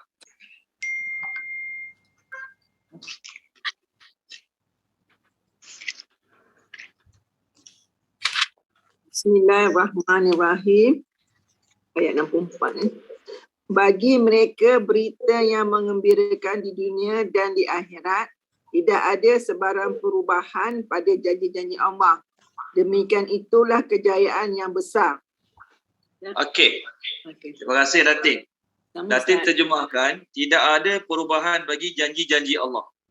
Janji-janji Allah tu apa dia? Kalimatillah. Betul kan? Tengok ayat dia. La tabdila li kalimatillah. Not change towards Allah words. Tidak ada perubahan bagi Allah punya ketetapan.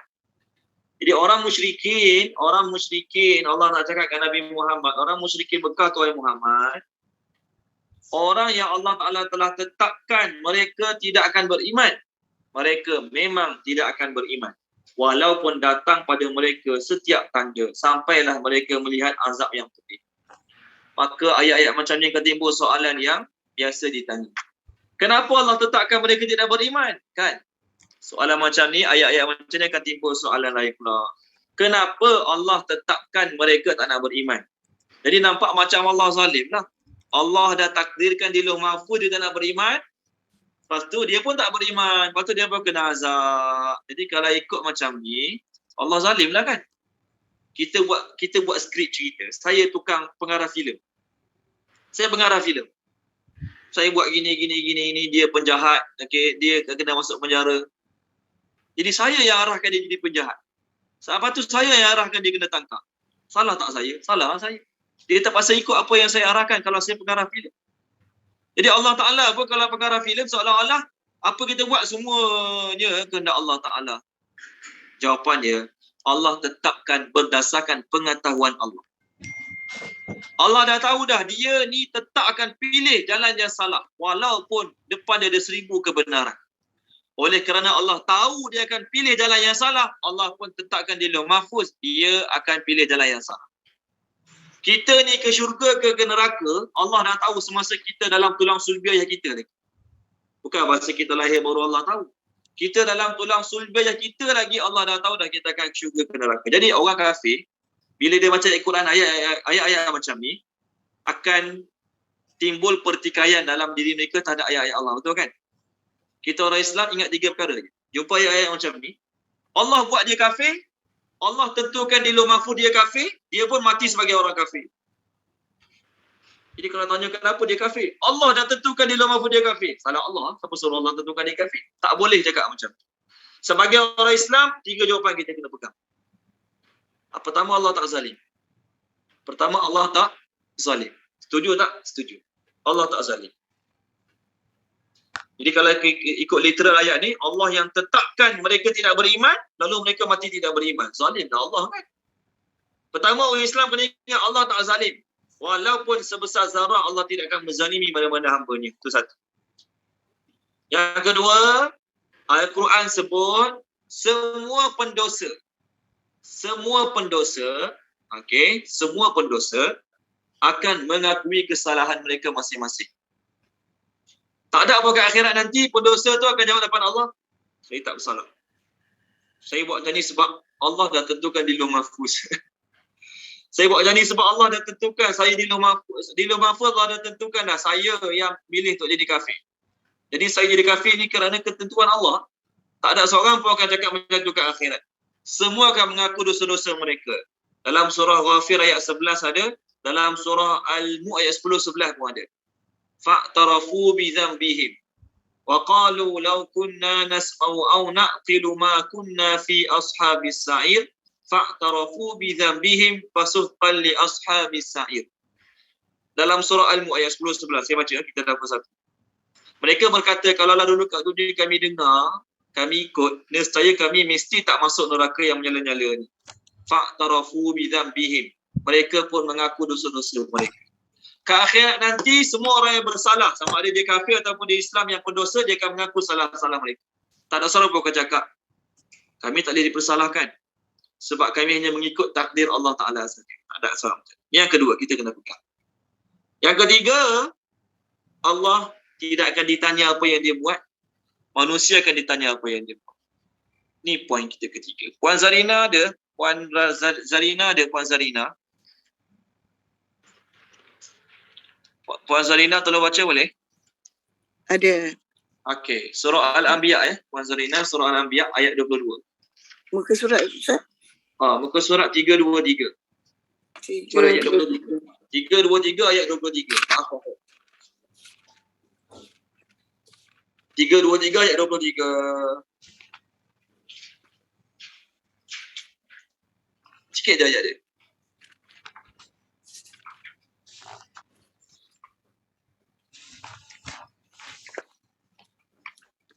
Bismillahirrahmanirrahim. Dah buka. Dengar ke? Okey. Ya. Boleh dengar. Dia Allah tidak ditanya tentang apa yang dilakukan, tetapi mereka lah yang akan ditanya. Okey.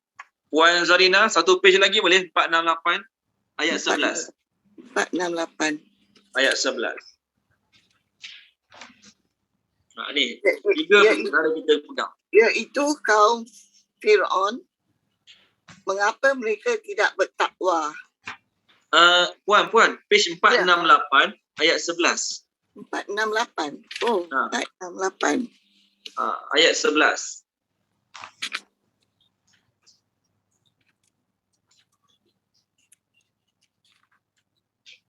Ayat 11. Ya.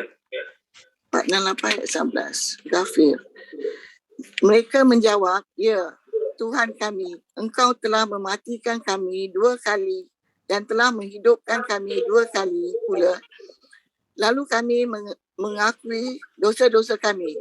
Maka adalah jalan bagi kami untuk keluar dari neraka. Adakah? Bukan adalah. Adakah kan? Adakah? Okay. Adakah? Terima kasih Puan Zarin. Jadi kalau ayat-ayat macam ni, yang timbul nampak macam nak salahkan Allah, nak salahkan takdir, refer 3 ayat.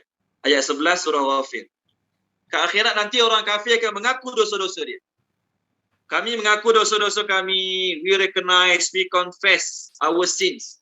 Ada tak jalan keluar pada neraka? Ni satu. Orang kafir ke akhirat nanti, dia akan mengaku dosa-dosa dia.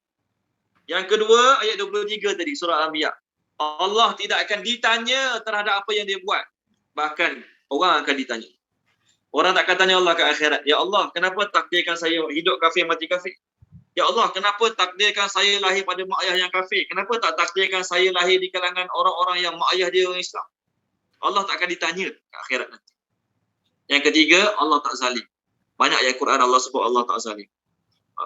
Wa ma rabbuka bizallamin lil abid. Tuhanmu tidaklah zalim terhadap hamba-hamba. Satu ayat je kita tengok bab zalim.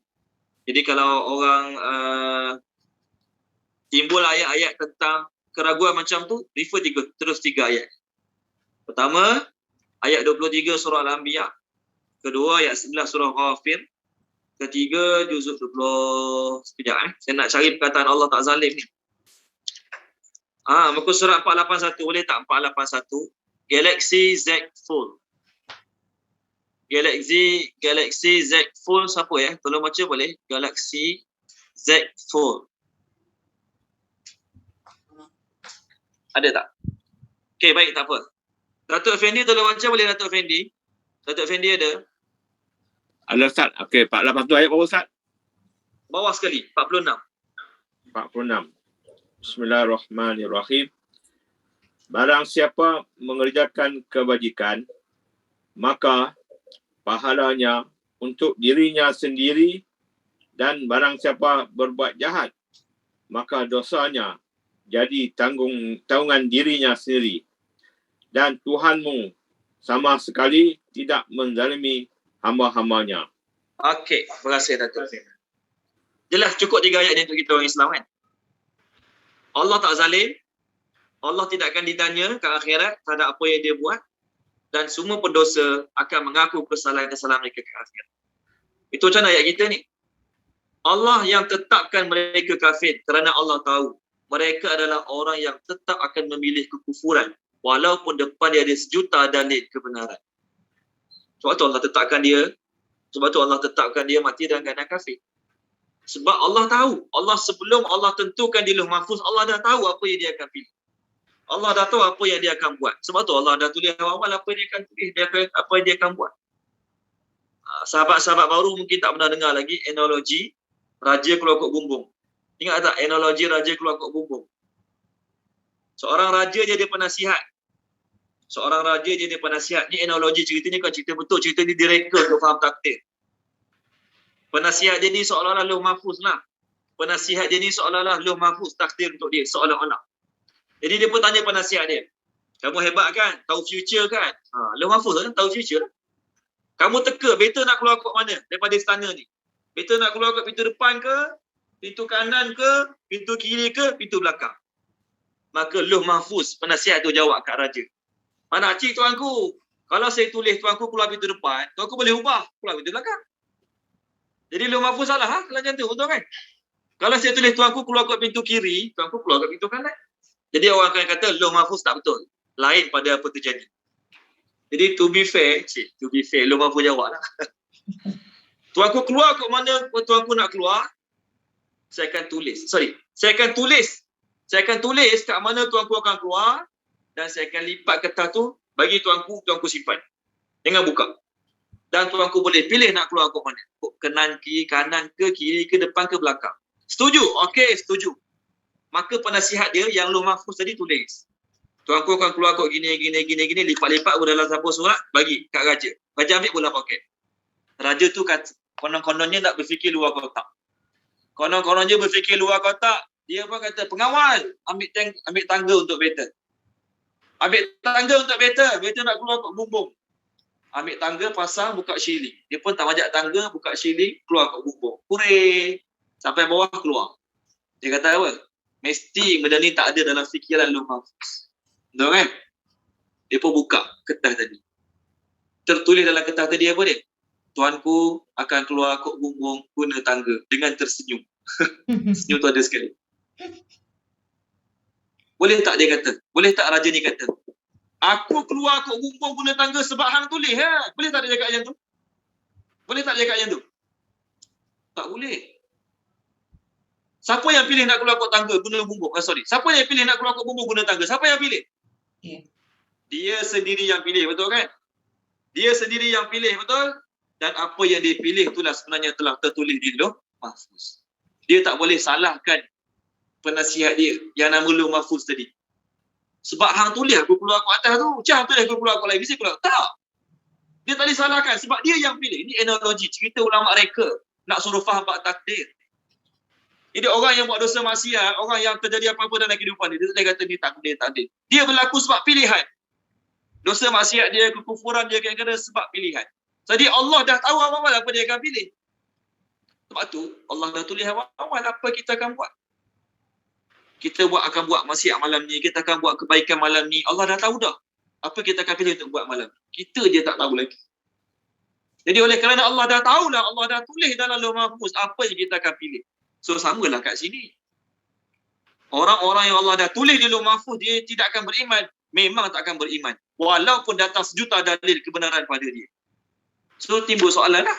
Kalau orang nak cari kesalahan Quran, kenapa Allah tulis dia kafir? Tulislah dia beriman. Allah tulis dia kafir di Lauh Mahfuz sebab Allah dah tahu dia tetap akan pilih kafir. Sama macam penasihat raja tadi. Dia dah tahu raja akan pilih keluar kat bumbung. Waktu dia tulis pilih keluar kat bumbung. Cerita tadi rekaan. Tapi untuk faham makna takdir. Satu ayat lagi boleh? Last. Surah ni surah Yunus. Ni baru kisah Nabi Yunus. Baru nak masuk kisah Nabi Yunus. Last ni last lah. Saya janji. Ni last untuk hari ni. Okey. Faham maka. Okey kita ada masa lagi ni. Zuhur 127. Faham maka. Laula mengapa tidak ada. Laula mengapa tidak. Faham maka laula mengapa tidak. Kanat ada qaryatun sesebuah kampung, any kampung, any town.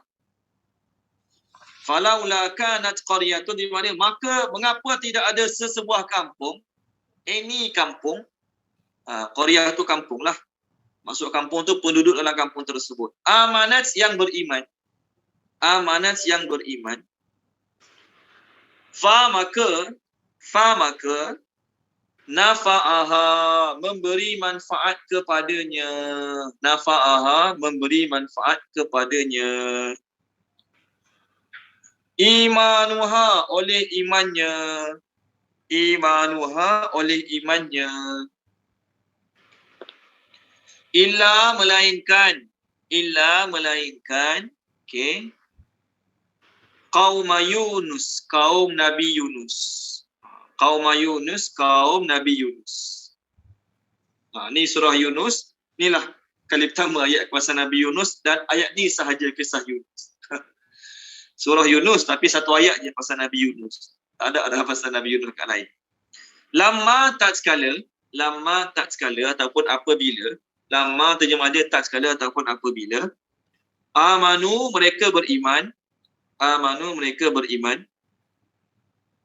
Kasyafna kami hilangkan. Daripada perkataan kasyafna ni keluarlah perkataan kasyifah. Laisa laha min dunillahi kasyifah. Kasyifah ni lah hilangkan. Kami hilangkan anhum daripada mereka. Azabal khizi, azab yang menghinakan. Azabal khizi, azab yang menghinakan. Fi terjemah fi di. Al-hayati kehidupan. Al-hayati kehidupan. Ad-dunya, dunia. Ad-dunya, dunia. Wa dan matta'nahum kami memberikan kesenangan kepada mereka.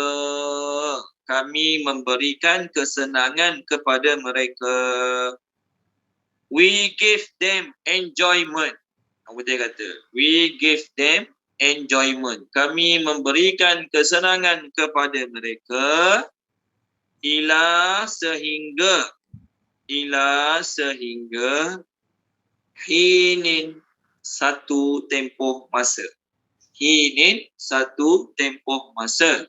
Orang putih terjemah appointed time. Datin salamiah, kalau baca ayat akhir kita, datin salamiah. Boleh?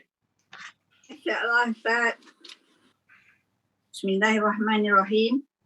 Walaupun datang kepada mereka setiap tanda sehinggalah mereka melihat azab yang pedih. Maka mengapa...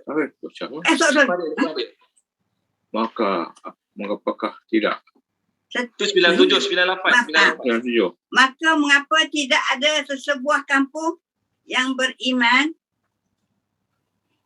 maka memberi manfaat kepadanya oleh iman yang melainkan kaum Nabi Yunus.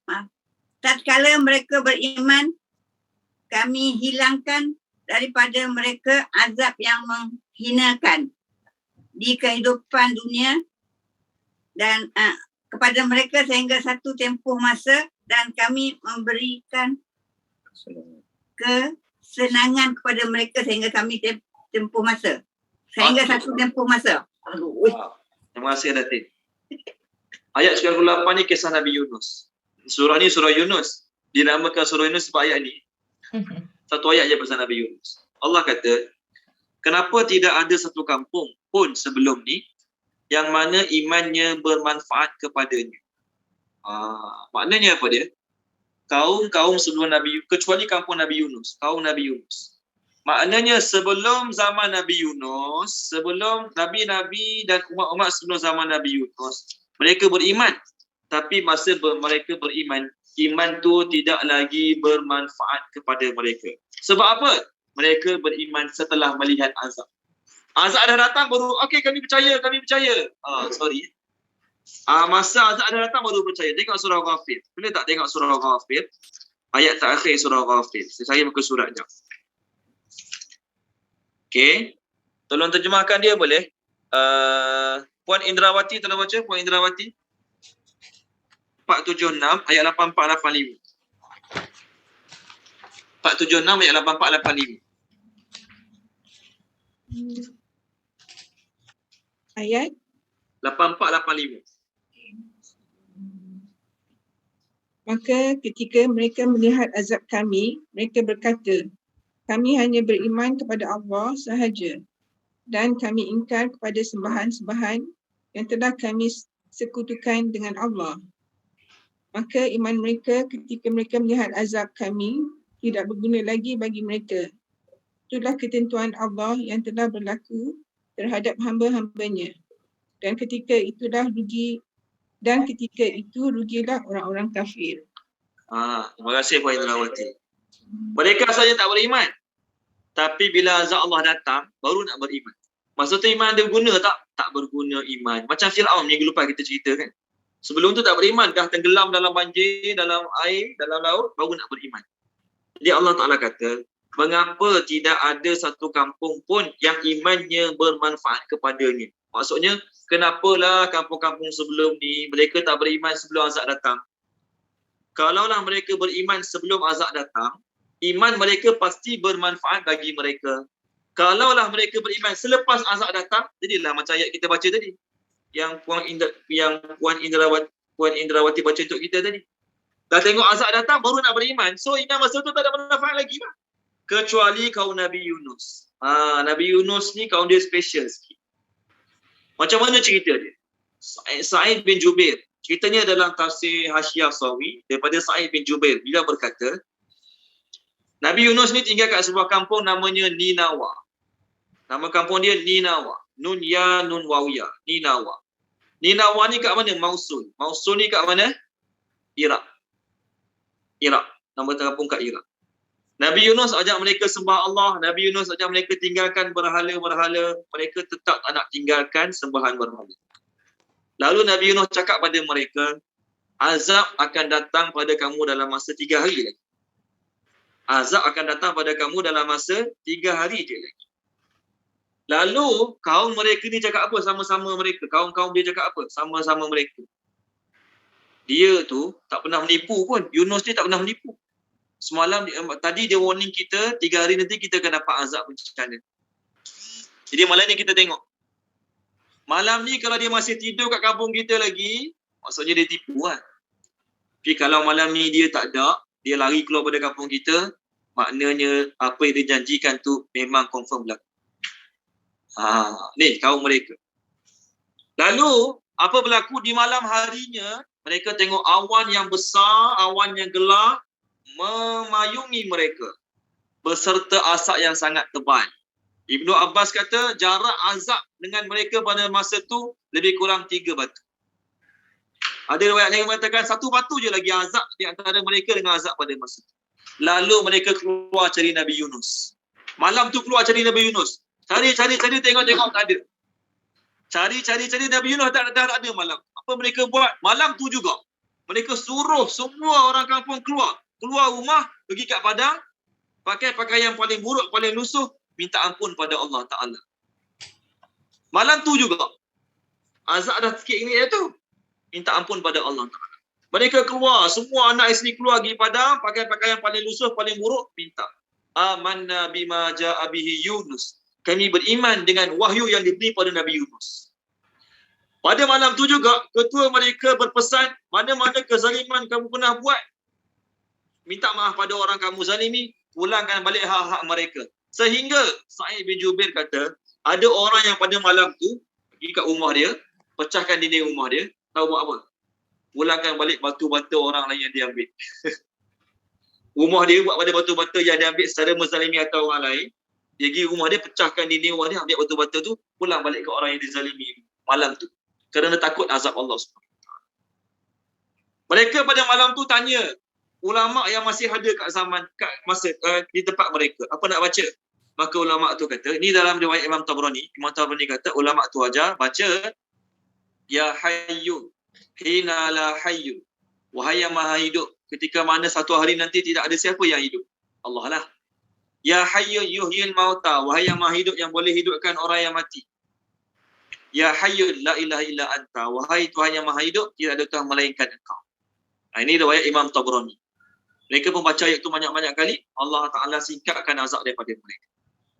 Fudail bin Iyad kata, mereka berdoa pada Allah pada malam azab sikit lagi nak jatuh. Mereka doa pada Allah, mereka kata, Ya Rabbana, inna dhunubana azumat wa jallat. Wahai Tuhan kami, sesungguhnya dosa kami besar dan sangat tinggi.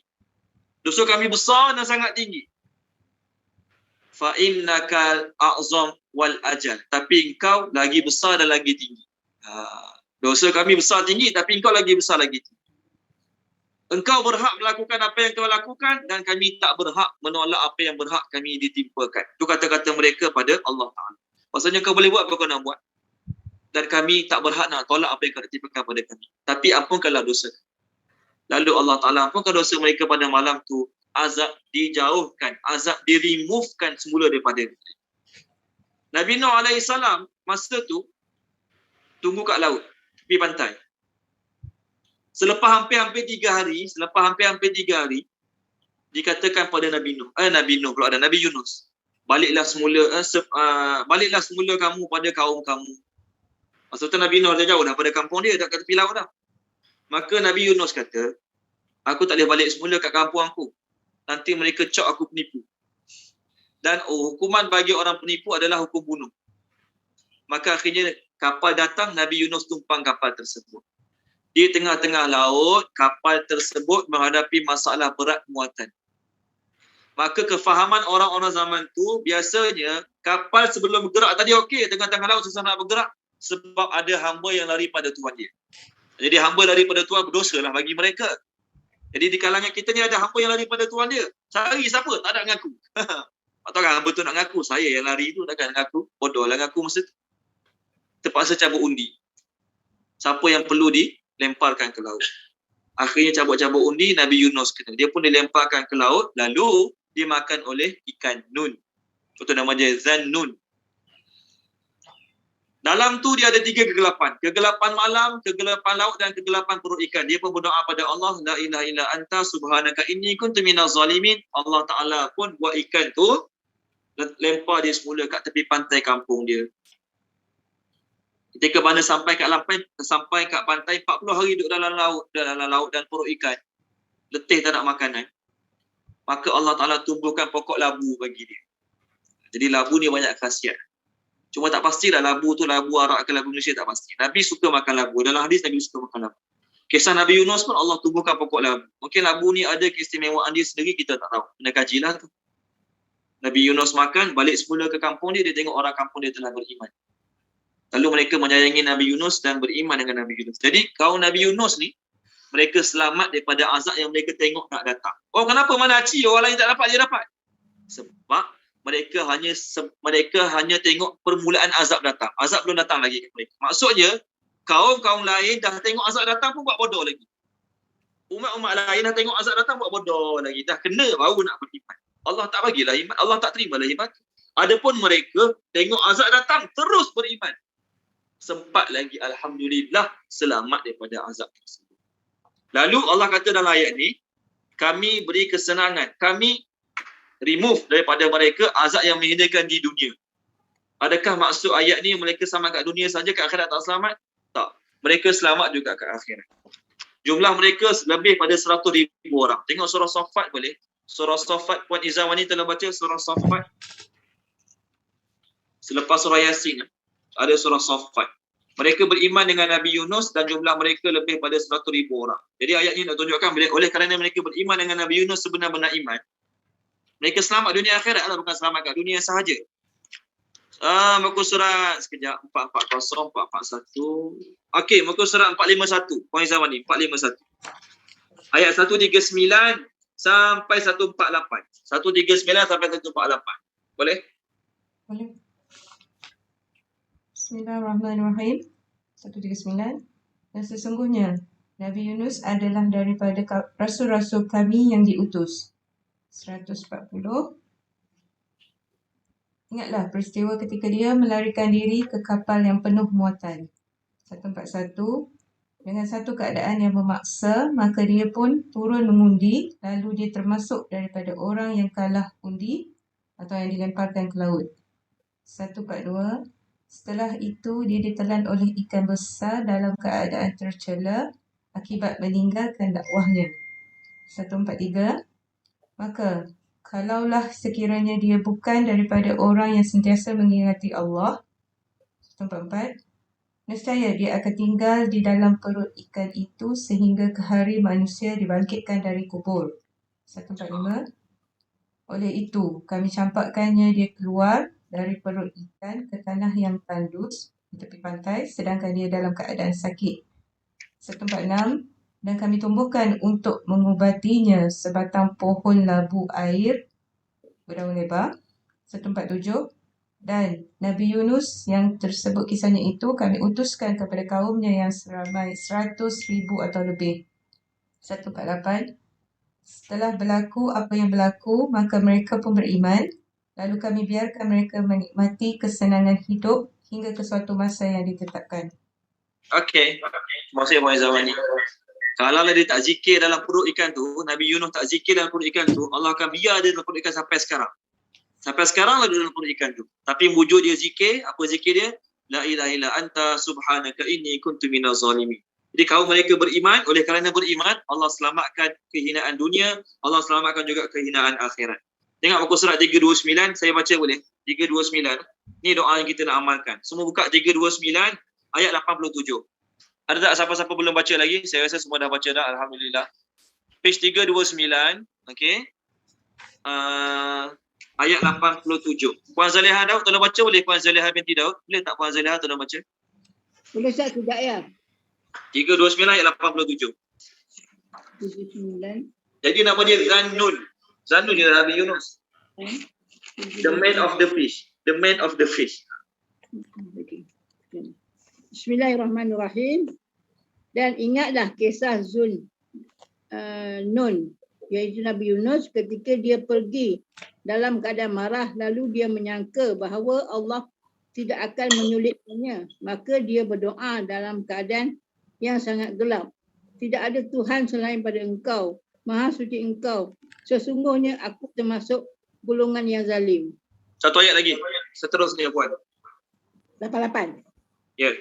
Maka Allah kabulkan doanya dan Allah selamatkan dia daripada kedukaan. Dan demikianlah Allah menyelamatkan orang-orang yang beriman. Okey. Terima kasih Puan Saleh. Jadi dalam kapal, dalam perut ikan tersebut, Nabi Yunus berdoa, La ilaha illa anta subhanaka inni kuntu minaz zalimin. Allah kata apa tadi? Kalau dia tak bertasbih dengan tasbih macam ni, sampai sekarang ada perut ikan ni. Kalau Nabi Yunus tidak bertasbih dengan tasbih ini, nescaya sampai hari kiamatlah dalam perut ikan tu. Jadi kita ada masalah, ada musibah, amalkan tasbih ni. amalkan doa Nabi Ibrahim, hasbiyallahu wa ni'mal wakil, dan amalkan ayat 62 surah An-Naml. Boleh? Ini tasbih Nabi Yunus, zikir Nabi Ibrahim, hasbiyallahu wa ni'mal wakil, dan juga ayat 62 surah An-Naml. Jadikan amalan harian insya-Allah. Jangan tunggu ada masalah, jangan tunggu ada musibah, jangan tunggu ada masalah besar baru baca, tak. Jadikan amalan harian 3 doa. Okey, baik. Minggu depan kita bincang, boleh tak kita kata Nabi Yunus salah tinggal dakwah? Ada setengah orang Nabi Yunus salah tinggal dakwah. Kan tadi dia tercela, ada ayat tercela tadi kan. Kita bincang pasal Nabi Yunus, boleh tak kata dia salah tinggal dakwah? Tak boleh. Nabi Yunus hanya salah dalam ijtihad sahaja. Okey, kita berhenti sini dulu. Kita sambung minggu depan. Kita niatkan apa kita belajar hari ini sebagai tawassul, mempermudahkan urusan sahabat kita Puan Zakiyah untuk menghadapi pembedahan ini. Boleh? Kita baca doa. Bismillahirrahmanirrahim. Alhamdulillahirabbil alamin, wassalatu wassalamu ala sayyidina Muhammad wa ala alihi wa sahbihi ajma'in, ya awwalal awwalin, ya akhiral akhirin, ya zal quwwatil matin, ya rahimal masakin, ya arhamar rahimin. Allahumma rabbana zalamna anfusana wa illam taghfir lana wa tarhamna lanakunanna minal khasirin. Allahumma rabbana atina min ladunka rahmatan wa hayyi lana min amrina rashada. Allahumma yassir jami'a umurina fid dunya wal akhirah. Allahumma yassir jami'a umuri Nur Zakiyah binti Ismail fil akhirah. Allahumma yassir jami'a umuriha wa umurina. Allahumma shfiha anta syafi la shifaa illa shifa'uk, shifaan la yughadiru saqama. Allahumma rzuqha as-sihhata was salamah wal afwa wal afiyah fid dunya wal akhirah. Hasbunallahu lima ahammana, hasbunallahu liman adana, hasbunallahu liman nakara bina, hasbunallahu liman hasadana, hasbunallahu liman khada'ana, hasbunallahu liman khazalana, hasbunallahu liman asa'a zanna ilaina. Hasbunallahu wa ni'mal wakil, wa la hawla wa la quwwata illa billahil aliyyil azim. Rabbana atina fid dunya hasanah wa fil akhirati hasanah wa qina azabannar. Alhamdulillahirabbil alamin. Terima kasih banyak semua. Mudah-mudahan Puan Zakiyah selamat pembedahan esok insya-Allah. Taji Kamarudin. Taji Kamarudin dah keluar dah. Terima kasih Ustaz. Terima kasih. Sama-sama Ustaz. Jumpa lagi sama-sama. Waalaikumsalam. Terima kasih Ustaz. Assalamualaikum.